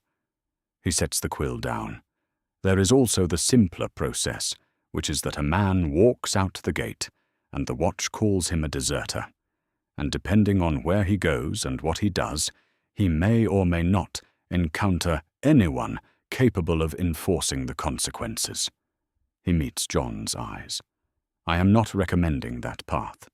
I am telling you it exists because you are not a child, and you should know what your options are. If I left, you would be a deserter, Mormont says. That is what the Watch would call you. Some of your brothers would call you that too, and mean it, and be right to mean it by their understanding of the oath. Others, he stops. You have made yourself valued here. That is not a small thing. But the value of a man to his brothers does not change the words of the oath he swore. Jon looks at his hands. He thinks about the words of the oath. He has said them enough times in his head over the months since he swore them that they are as familiar as breathing. Night gathers, and now my watch begins. He said those words kneeling in the dark of a godswood, meaning every one of them, knowing what they meant. He knew what bastards could mean them. He did not know what his mother's name meant when she gave him his. I am not telling you what to do, Mormont says. I am telling you what the situation is. The watch is the watch because men choose it, knowing the full weight of the choice, and they hold to it because the weight doesn't get lighter, and they hold anyway. He looks at Jon steadily. That is the institution you swore yourself to. Whatever you decide to do about it, you should decide knowing exactly what you are holding and exactly what you would be setting down. He stands up, which is the sign that the conversation is going somewhere he intends to finish. The knight from the Riverlands, he says. How long does he intend to stay? He hasn't said. The Watch cannot host a southern lord indefinitely. It is not a question of hospitality. It is a question of what his presence here means to the men who see it. Questions get asked. The wrong questions, if they go unanswered. He moves to the window. I will give you 3 days. 3 days to sit with what you know and decide what you are. After 3 days, whatever you have decided, you tell me directly. And then we go from there. He does not say anything else. The conversation is finished. Jon stands and goes to the door. Snow, Mormont says, when Jon's hand is on the latch. Jon stops. Whatever you decide, Mormont says, decide with your eyes open. Not with grief and not with anger, and not with the feeling that you owe anyone a particular answer. With your eyes open. A pause. You are your father's son. That is true in ways that have nothing to do with what either of your fathers was called. Jon goes out. He does not go back to his room. He goes to the top of the wall instead, on the winch cage that carries the brothers up and down, and he stands up there in the wind with the whole world laid out below him, south to the green and grey of the land, north to the white of the world beyond, and he looks at both of them for a long time, trying to see which one he belongs to. The wind does not answer him. The wall does not answer him. He stands there until his hands are numb, and then he goes back down. 3 days. The Blackfish finds him in the yard on the 2nd day. Jon is splitting wood. It is not his assigned duty. The stewards have men for this. But he asked for the axe and the pile, and nobody told him no, and there is a quality to the work that suits the mood of the last 2 days. The repeated motion of it. The way the impact travels up through your arms into your shoulders and reminds you that you are a body doing a physical thing in a physical world, regardless of what your mind is doing separately. He has split enough wood to keep a hall warm for a week. He is not finished. The Blackfish watches him for a moment from across the yard. Then he walks over and stands to the side of the pile, out of the arc of the axe, and waits. Jon sets the axe into the block and looks at him. "Walk with me," Brynden says. They go back to the wall's base, the same flat shelf of ground from 2 days before, the same ancient cold seeping out of the ice. Jon has started to think of this place as theirs, which is the kind of territorial habit the mind falls into when it needs a fixed point. He stands with his back to the wall and looks at the Blackfish. "You spoke to Mormont," Brynden says. "Yes." "And?" "He told me the vows are binding. He gave me 3 days to decide what I'm going to do about that." Brynden nods. He does not look surprised, which means he expected this, which means he is about to make the argument he has been constructing since he arrived. Jon waits for it. "Here is what you need to understand," Brynden says. "The letter is already out. Walder Frye has known its contents for more than a week. The Bracken Knight sent word to Stonehenge before I had packed my horse. Every lord I showed that letter to in Riverrun's war room has either told someone else or is about to." He looks at Jon directly. "You do not have the option of going back to splitting wood and pretending none of this happened. The secret is gone.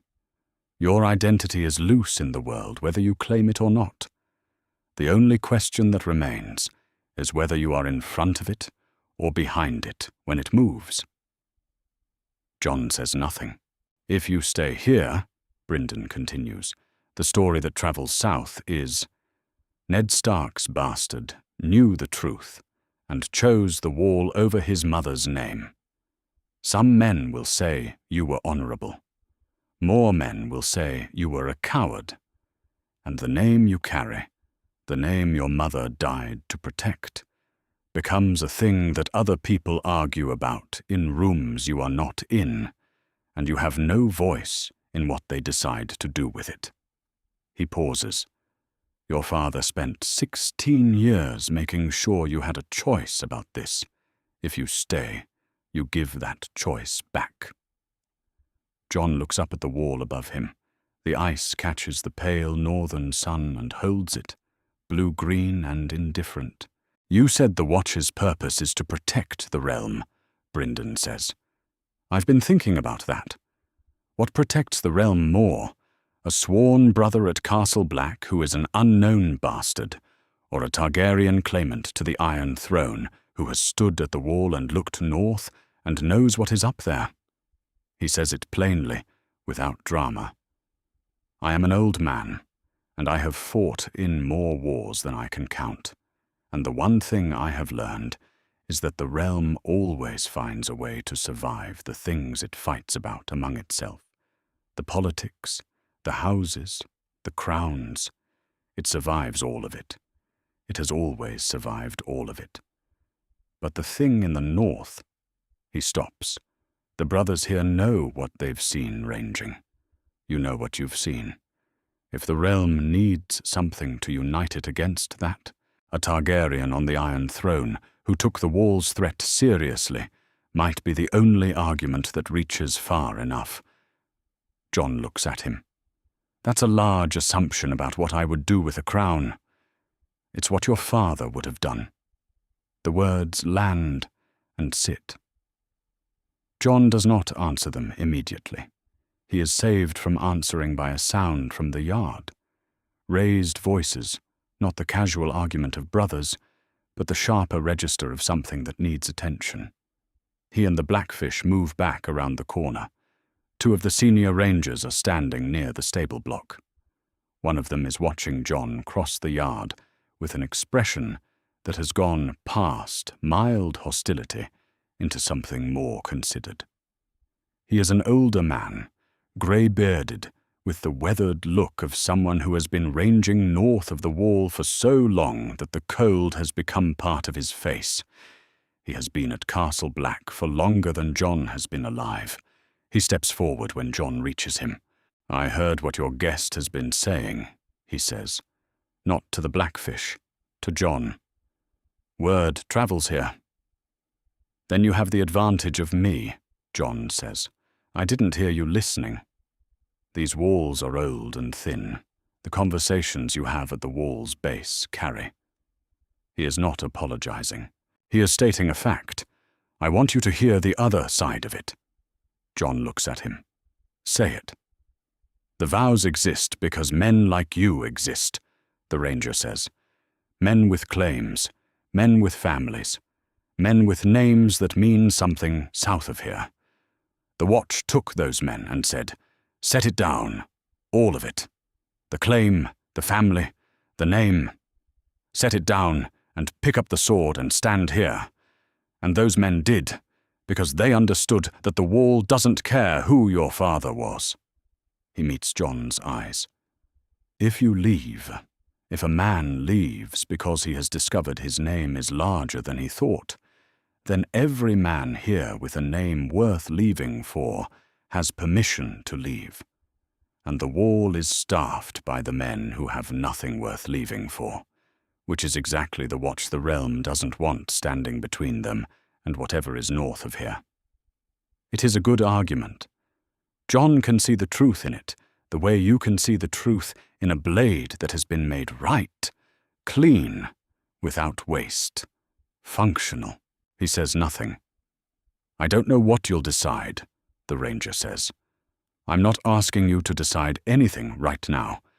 I'm asking you to remember that the oath means nothing if it only holds for men who have nothing to lose."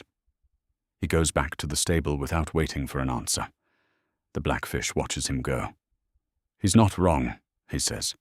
"No," Jon agrees. "Neither am I." "No." They stand in the yard in silence for a moment. "3 arguments," Jon says. "Mormont, you, him.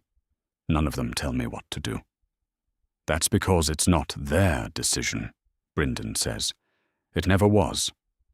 Jon goes back to the wood pile. He picks up the axe. He does not split any more wood. He just holds it for a moment, feeling the weight of it in his hands. And then he sets it against the block and goes inside. The Raven is waiting when he gets to the steward's quarters. Not for him specifically. It arrived in the rookery, addressed to Castle Black, but with his name written on the inside, in a hand he knows, Robb's hand. He recognizes it immediately.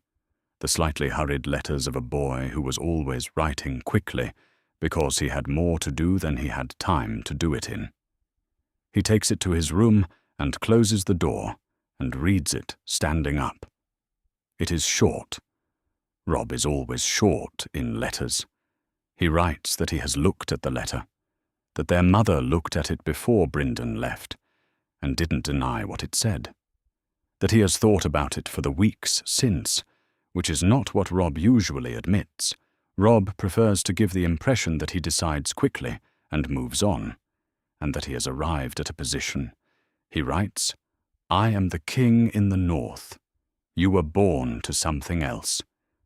I do not know what you will decide about your vows or your name or anything else, and I am not going to tell you what to decide, because you are not a man who has ever taken direction well, and you learned that from the same place I did.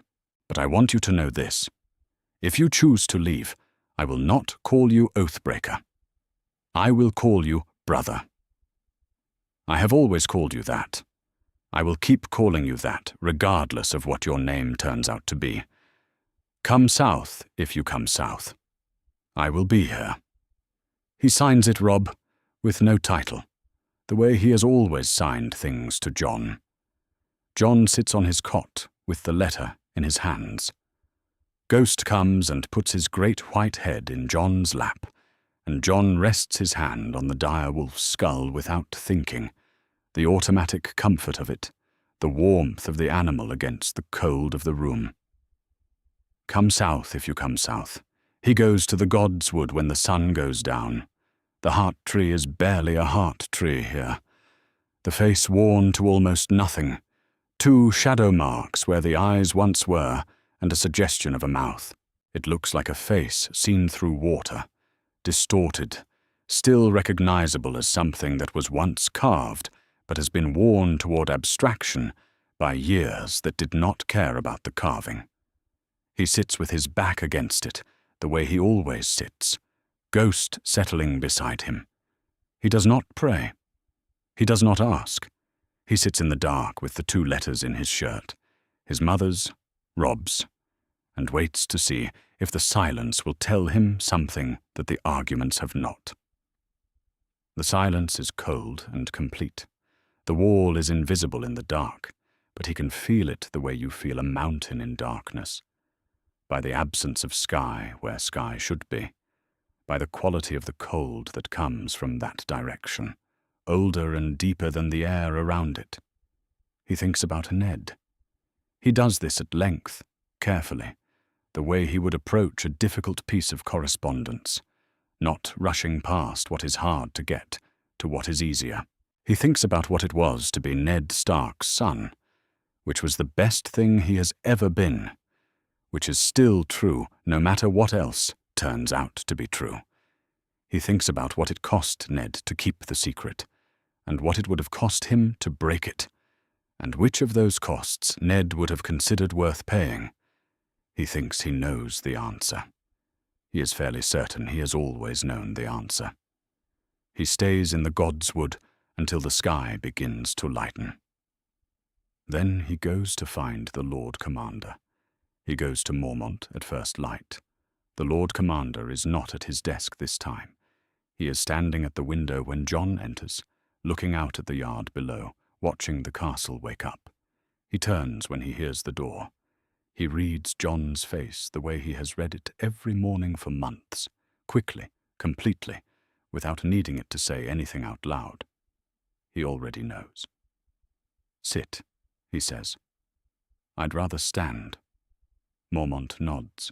He moves from the window to the center of the room and stands with his hands behind his back, the way he stands when he is about to say something that he has thought through carefully and intends to say right. You've decided, he says. Yes. Tell me. I'm leaving, Jon says. Today, with Sir Brynden and his men. He pauses. I am not asking your permission. You told me 3 days. This is the 3rd morning. I'm telling you directly, the way you asked me to. Mormont is quiet. He looks at Jon for a long time, with an expression that is not rage. Jon had steeled himself for something closer to rage, but something quieter and, in its way, harder. The expression of a man who is not surprised by what he is hearing and is not going to pretend to be, and who is also genuinely, carefully angry in the way that men who do not lose their tempers are angry when they lose it a little. You understand what you are doing, Mormont says. It is not a question. Yes. Some of your brothers will call you a deserter. They will be correct by the word of the oath you swore. The Watch has executed men for desertion. I know that. You will not be welcome back here. Whatever happens south of the wall, whatever your name turns out to mean, whatever claim you make or don't make, you cannot come back to this." The door closes. "I know." Mormont looks at him. "You understand what you're giving up?" "I understand what I'm giving up," Jon says. "I also understand what I was giving up when I swore the oath. The difference is that then I didn't know the full count of it. Now I do." He meets the Lord Commander's eyes. "I was not Ned Stark's bastard. I was never a bastard. The man who raised me spent 16 years making sure I would have a choice about what I was, and he paid for that with his life. And if I stay here and keep splitting wood and pretending I didn't read my mother's letter, then everything he paid was for nothing." Mormont is still. He does not argue. He said 3 days, and Jon has used them and come to this, and the Lord Commander is a man who means what he offers. He does not pretend the 3 days were conditional. "Take your cloak off," he says, finally. Jon reaches up and unfastens the cloak. He does not pull it off quickly or let it fall.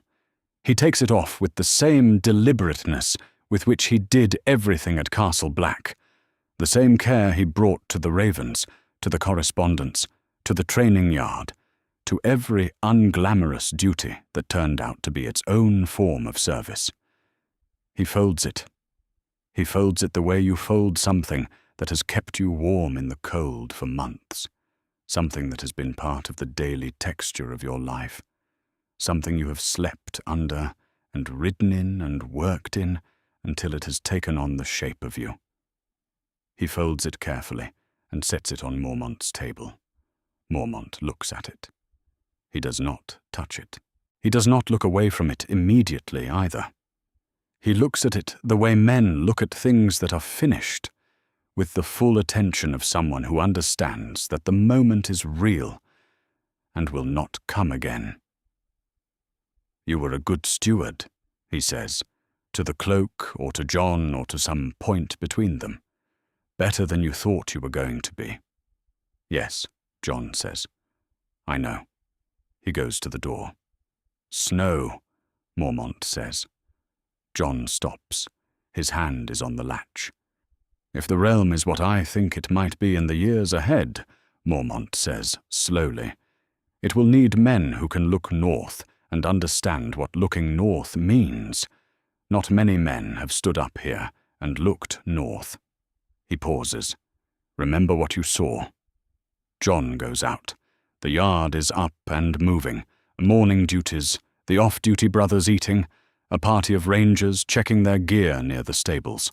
Jon crosses the yard toward the guest quarters where the Blackfish's men are housed.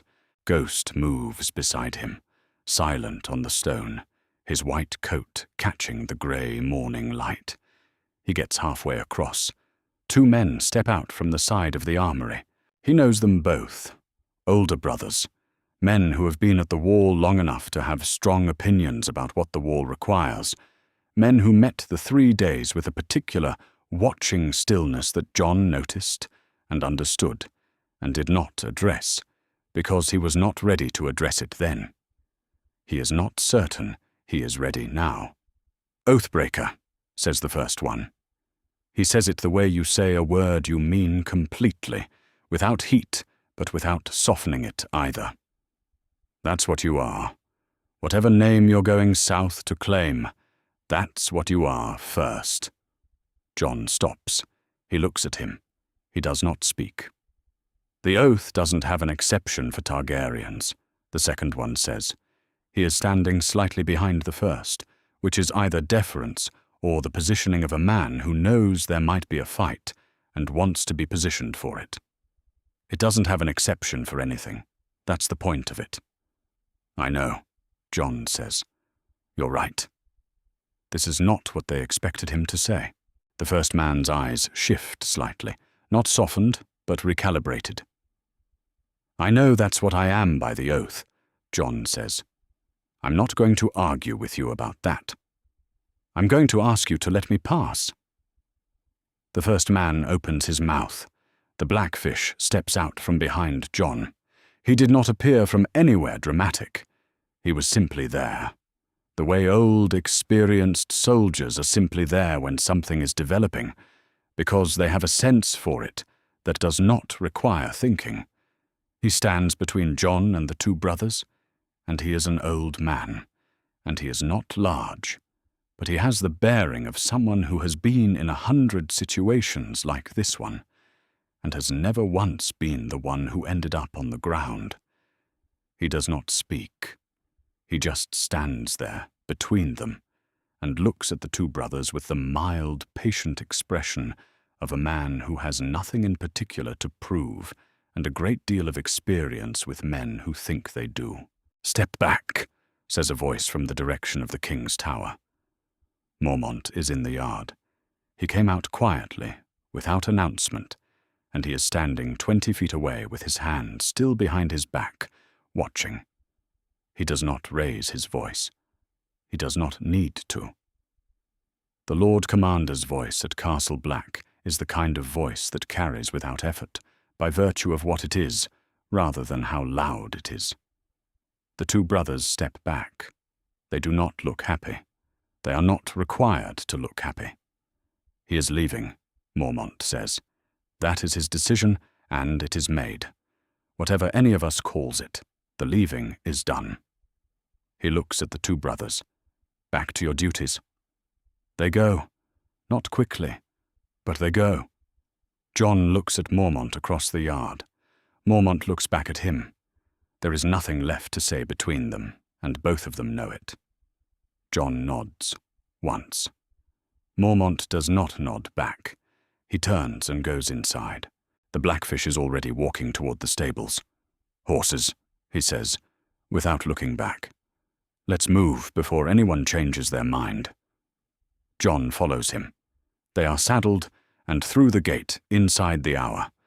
7 men and a direwolf, south on the King's Road, the castle falling away behind them. Jon rides with the letter inside his shirt, against his chest, the way the Blackfish carried it north. It has come home to where it was always meant to be. He does not look back. He rides a 1/4 mile, and the wall is still visible above the tree line. Impossible to miss, the largest thing he has ever stood next to. He turns in the saddle and looks at it. He looks at it for a long moment. The blue-green ice in the morning light. The flat, impossible height of it. The cold that even from here has not entirely let go of him. He thinks about what he saw from the top of it 2 days ago. South and north, the two worlds laid out, trying to see which one he belonged to. He thinks that perhaps it was never a question of belonging. Perhaps the question was something else, entirely. He turns forward in the saddle. He does not look back again. The road south is long. Ghost runs alongside the horses for a while, and then ranges out to the side, appearing and disappearing between the trees, white in the grey and brown of the autumn wood. Jon watches him go and come back and go again. The Blackfish rides up beside him after a time. He does not say anything. He is not a man who fills silences that do not need filling. They ride together without speaking, and the wall gets smaller behind them as the road takes them south, and the trees close in on both sides, and the world of Castle Black, the cold and the duties and the ravens and the black cloak folded on a table, recedes into something that was real and is now past. "How long to reach Robb?" Jon asks. 6 days, Brynden says. "Maybe 5 if the road is dry." Jon nods. 5 days on a horse with nothing to do but think. He has been thinking for 3 days already, and is not sure he has any thoughts left that he hasn't already turned over twice. Perhaps 5 days of riding will produce new ones. Perhaps it will simply be 5 days of riding. "Did you think I'd go?" Jon asks. The Blackfish considers this for a moment, with the honest consideration he gives everything. "I thought you were your father's son," he says. which meant yes. John looks at the road ahead. Trees on both sides, grey sky above, the smell of autumn and distance, and the south that he has not seen in almost a year. His cloak is not black. He has no cloak. The cold finds him directly now, without anything between him and it, and he does not mind.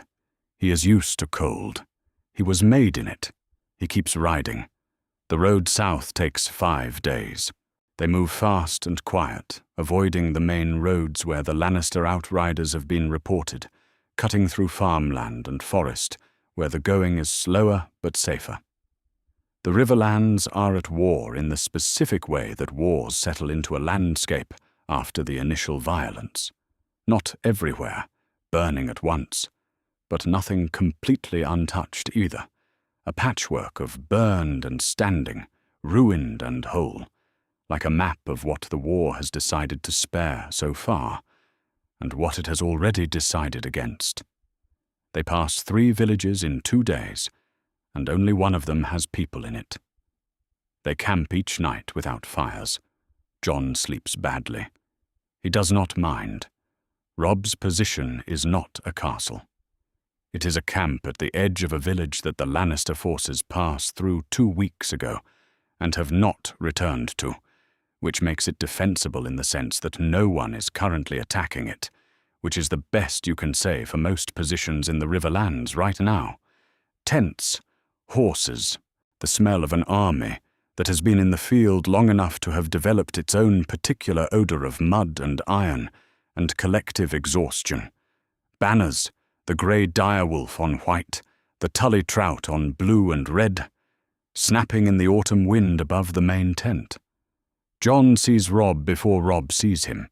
He is standing at the edge of the camp with 2 of his captains, looking at something on a map, and he has the stance that John always thought of as Robb's working stance. Weight balanced, head forward, the look of a man who is going to solve the problem in front of him, whether it cooperates or not. He has grown since John last saw him. Not just taller, broader in the shoulders, heavier somehow, the way responsibility adds weight to young men when it is given too fast and they are too stubborn to put it down. Then Robb looks up. He goes still. Not frozen. Still in the way that very present people go still when something arrives that takes up all the available attention. His captains say something. He does not hear them. He is looking at John across 40 feet of muddy camp road, and John is looking back at him, and neither of them moves. Then Robb starts walking. He does not run. He is a king, and there are men watching, and he does not run. But he walks at the pace of a man who would be running if the audience allowed it. And John covers the rest of the distance in the same way, and they meet in the middle of the road in the mud, and Robb grabs him by the back of the neck the way older brothers grab younger brothers, the grip that says, "I have you." And John feels something in him that has been braced for days loosen all at once. Robb steps back and looks at him. Really looks. The way he always looked at things he needed to understand fully before he moved on. "You look like father," Robb says. "Catelyn always said so." "She was right." A pause. "She says that about you almost never. So take it as the compliment it is." It is the wrong thing to say, and exactly the right thing to say. John feels his mouth do something that is almost a smile. "You look like her," he says. "The hair." "I know, I've been told." Robb's hand is still on his shoulder. He looks at John for one more moment, taking the inventory, checking what the last year has done to him. And then he says, quietly, "You didn't have to come?" "Yes, I did." Robb nods. "Once. That's enough." He understands things in one exchange when other men need 3, and always has. "Come on," he says. "There are people who need to see you." The private meeting is in the main tent. Small, functional. A map table and camp chairs and a brazier that is doing its best against the autumn cold.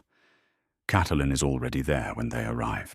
She is standing near the map table with her hands at her sides, and her face in the careful arrangement that Jon has known his whole life, the arrangement that means she is managing something internal and has decided on the outside expression in advance. She looks at him. He looks at her. In 20 years of growing up under the same roof, they have looked at each other across many rooms and many silences, and most of those silences had the quality of a thing unsaid, a thing she would not say and he would not ask, and Ned would not mediate, because Ned carried it all himself. This silence is different. The thing is said now. She knows he knows. He knows she knows. She does not move toward him. He does not move toward her. They are not those people, and this is not that kind of moment, and pretending otherwise would be a dishonesty that neither of them is capable of. But she says, "Your mother loved your father very much." She says it plainly, without sentiment in her voice, without warmth exactly, but without coldness either, the plain delivery of a true thing by a woman who has decided to give it because it is his, and he has waited long enough for it. "Both of them," she says. "Ned." "And the other one." "Both." Jon looks at her. He does not speak for a moment. "I know," he says. She nods. That is all she has. It is not nothing. He takes it for what it is, the most she can give, and he holds it the way he would hold something fragile that was given under difficulty. The Blackfish stands in the corner of the tent, watching all of this with his arms folded, and the expression of a man who has done the thing he set out to do, and is now simply present for what follows. He does not intrude. Robb calls the lords in. They come in ones and twos, the Blackwood Lord, the Piper, the Vance, the Bracken Lord himself this time, not his knight. And at the back, near the tent's entrance, the Frey emissary, the same smooth-faced young man from Riverrun.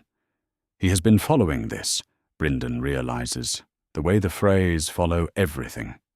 At a careful distance, saying nothing, committing, waiting to see which way to step when the ground finally stops moving.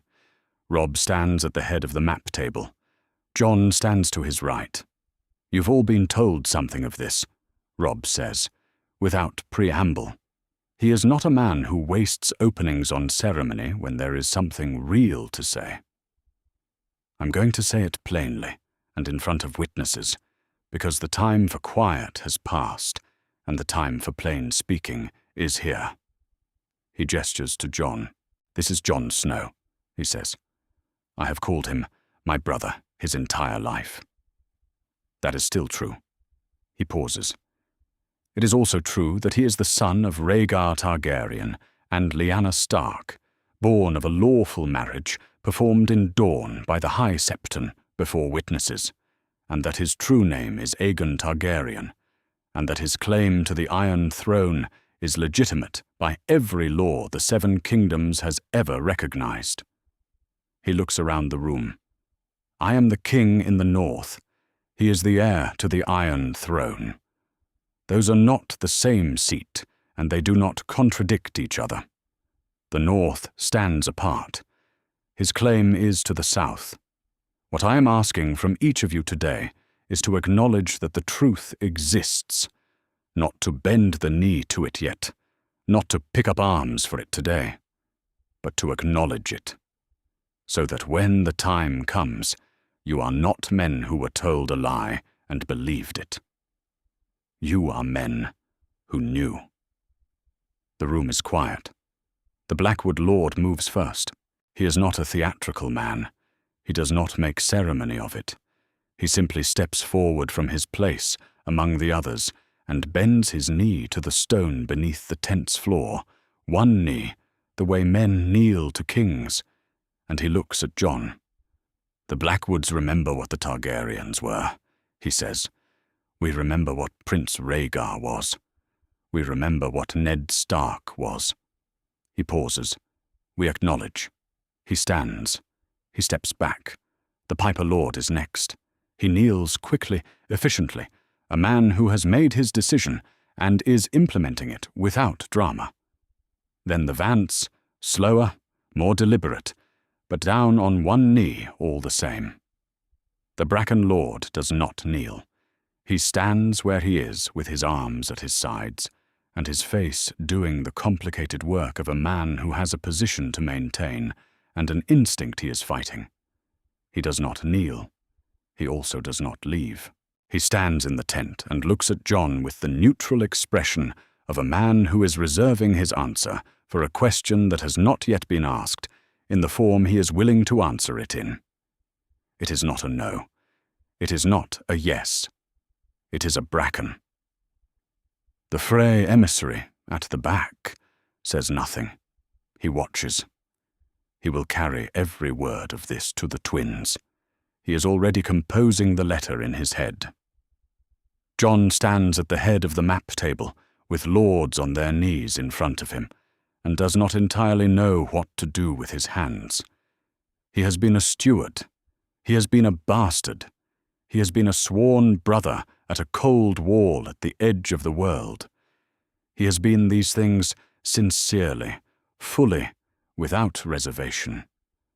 And now he is standing in a campaign tent in the Riverlands, in front of men bending their knee to something his mother named him in a tower in Dawn, before she died, and he cannot find the shape of the moment fast enough to fill it the way a moment like this deserves to be filled.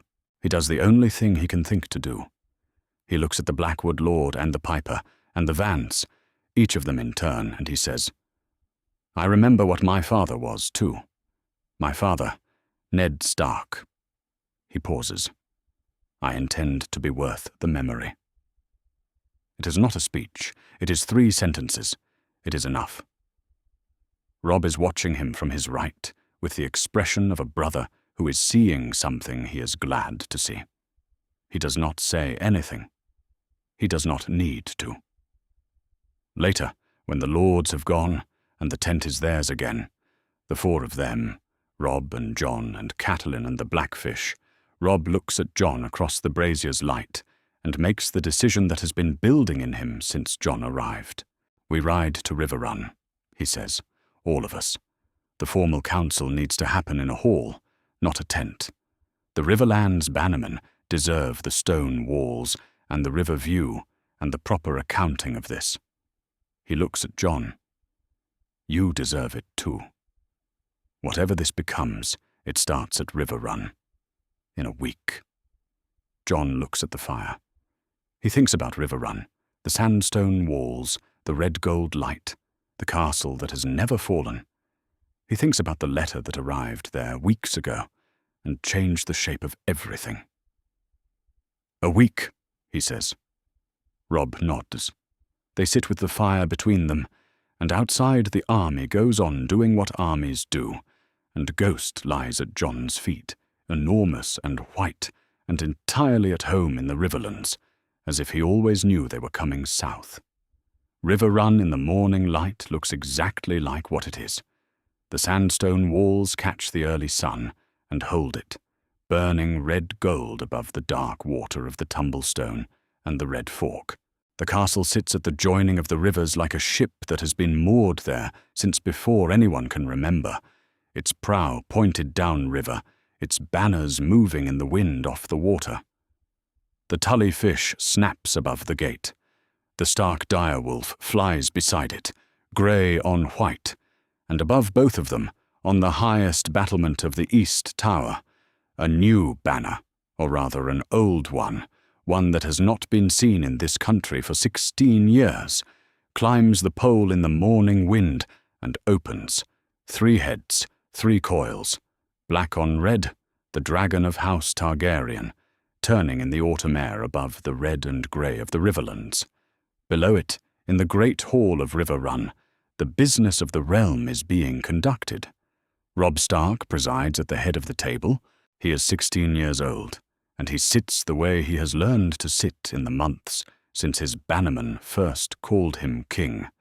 Not comfortably exactly, but with the particular settled quality of a young man who has decided that the weight is real, and he is going to carry it, which is a different thing from comfort, but functions similarly. Jon stands at his right hand. He has no title here, no formal position, no established place in the ceremony, but he stands at Robb's right, because Robb put him there, and the lords in the room accepted it, which is how these things are decided in practice when the theory has not caught up yet. The hall is full. Meister Wyman sits at the far end of the table with his parchment, recording what is said, the way Meisters record everything, accurately, completely, and with no visible emotional response to any of it. Utharides Wayne stands at the door. Sir Desmond Grell is somewhere behind him, the household of Riverrun, doing what the household of Riverrun does, which is hold the castle together, while the lords inside it decide what the world is going to mean. The lords of the Riverlands are arrayed around the table. The Blackwood Lord, the Piper, the Vance, the Bracken Lord, who rode from Stonehenge 2 days ago, and has been watching Jon with the expression of a man who has decided something, and is deciding whether to say it yet. And at the far end of the table, near the door, the Frey emissary. The same smooth young man who has been present at every stage of this, saying less each time he is given an opportunity to speak, and storing more each time he does not. Catelyn Stark sits to Robb's left. She is not presiding. She is present, which is the most she has agreed to be, and it is enough.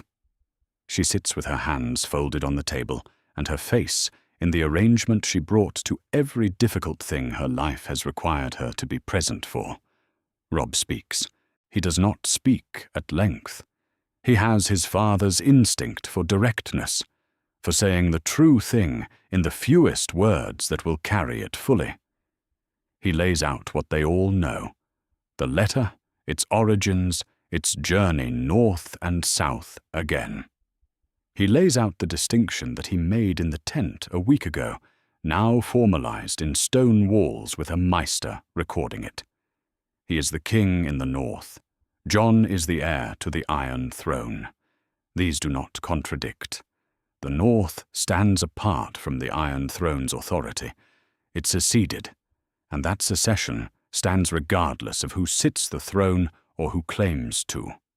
What the Riverlands lords are being asked today is not to abandon Robb. It is to acknowledge both truths simultaneously and ride under both banners with both eyes open. He finishes. The hall is quiet for a moment. The Blackwood Lord speaks first. He did it in the tent, and he does it here, not from eagerness, but from the conviction of a man who has already decided and sees no reason to make others wait for him to say what he has decided. He pledges the Blackwood men to Robb Stark as king in the north, and acknowledges Jon Targaryen as the blood of the dragon, heir by right of birth and lawful marriage. He sits down. The piper echoes him, word for word, which suggests the two of them talked on the road from the camp and agreed on the form. The Vance follows. The Bracken Lord leans forward. He has the look of a man about to say something he has been turning over for a long time, and has finally ground into the shape he wants. House Bracken has never loved Targaryens, he says, to the room. He is not being hostile. He is being accurate. We have not loved them, and we have not hated them, and we have not spent much of our history thinking about them one way or the other. That is the honest position. He pauses. But House Bracken has always honored men who keep their word. Eddard Stark kept his word for 16 years and died keeping it. That is the kind of man I understand. He looks at Jon. House Bracken acknowledges. He does not kneel. He is a lord, and this is not a crowning. He acknowledges, which is what Robb asked, and he sits back in his chair with the expression of a man who has paid a debt he did not entirely expect to pay, and finds it sits lighter than anticipated. The Frey emissary has been very still through all of this. He is still now, watching, the smooth face carrying nothing that can be read and therefore carrying everything. Robb looks at him. "House Frey," Robb says. "Your position." The young man takes a moment. He is choosing his words with the care of a man who knows his grandfather will read them later in an exact accounting. House Frey pledges its continued alliance with Robb Stark, king in the north, he says, as it has always done, and in accordance with the terms previously established. He pauses. My grandfather wishes to know, when it is convenient for Lord Robb to address the question, what House Frey might expect to receive in exchange for its support of a Targaryen claimant specifically, as a matter of clarity going forward. He stops there. He does not say more. The question hangs in the hall above the table like smoke, visible to everyone, not moving anywhere, waiting for a wind that does not come. Robb looks at him for a long moment. "Tell your grandfather I look forward to that conversation," he says. "In due time." The emissary nods. He sits back. He writes nothing down. He does not need to. He has the memory of a man whose grandfather raised him for exactly this purpose. The council concludes. The lords file out in ones and twos, with the low murmur of men who have done something significant and are beginning to process what it means now that it is done. Catelyn rises and goes without speaking to anyone, which is her right. The Maester closes his parchment. Aetherides Wayne opens the hall doors. Jon remains at the table for a moment after the room empties. He is looking at nothing in particular.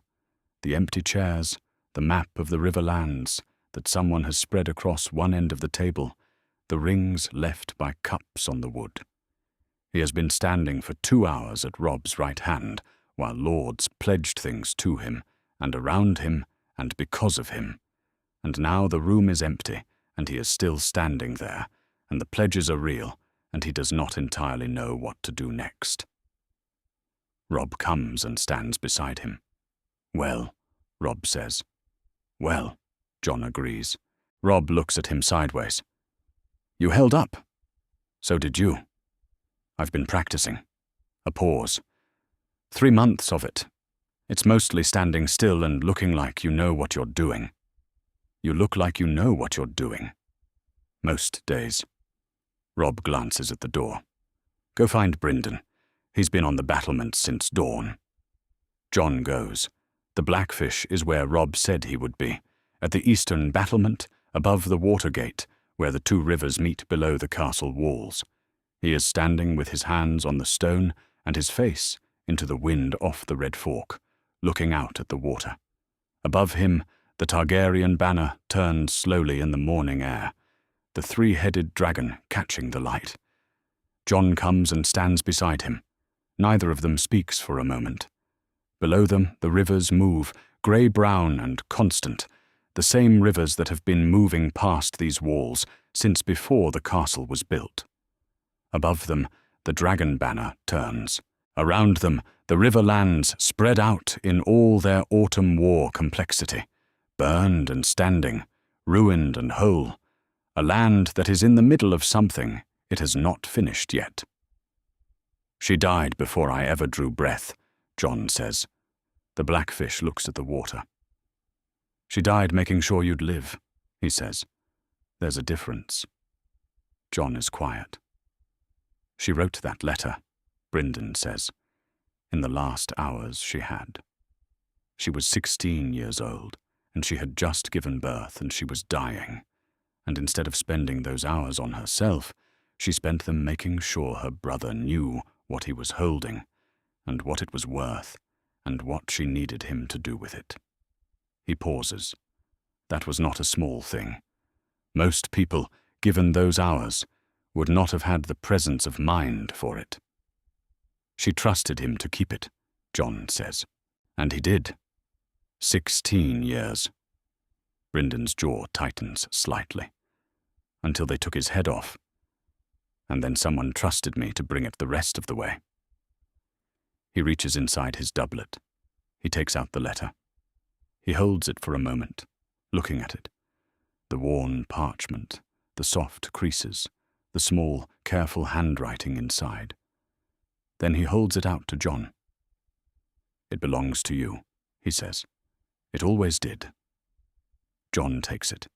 He holds it in both hands, the way he has held it every time he has touched it, like something breakable, something that required care. His mother's handwriting, the last thing her hands made. He looks at it for a long time. Then he carefully folds it along its old creases.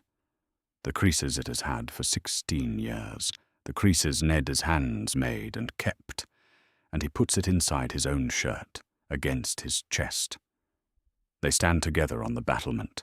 Below them the rivers run. Above them the dragon banner and the fish and the wolf all fly together, the old sigils of old houses, each one representing something someone was willing to die for. The war is not over. The Lannisters are still in the field, burning what they find and holding what they take, and winter is coming in the way that winter always comes in this country, slowly and then all at once. The question hanging in the hall from Walder Frey's smooth-faced emissary has no answer yet, and will need one, because Walder Frey is 91 years old and has outlived 7 wives and every lord who ever thought they had his loyalty in their pocket, and the question will not stay politely unanswered forever. There are storms ahead. The banners bend today, and that is something. But bending is not arrived, and somewhere across the narrow sea, in the grasslands of Essos, a young woman with silver-gold hair and violet eyes, who has spent her life trying to reclaim the name she was born with, does not know that a dead prince's son has just been acknowledged heir to the throne she is riding toward. She does not know. She will know, eventually, the way all things eventually become known in a world where ravens fly and lords talk and secrets move whether or not anyone intends them to. But that is another story for another day.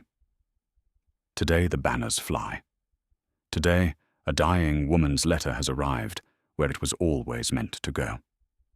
Today the Riverlands are bent, not won, not settled, not safe, but bent toward a truth that a good man carried alone for 16 years, because a girl in a tower in Dawn asked him to promise her something, and he was the kind of man who kept his promises. Today is enough. That's our theory. Westeros is a land filled with exciting stories and possibilities, and we love exploring them. If you want to accompany us on this journey across the 7 kingdoms and beyond, then please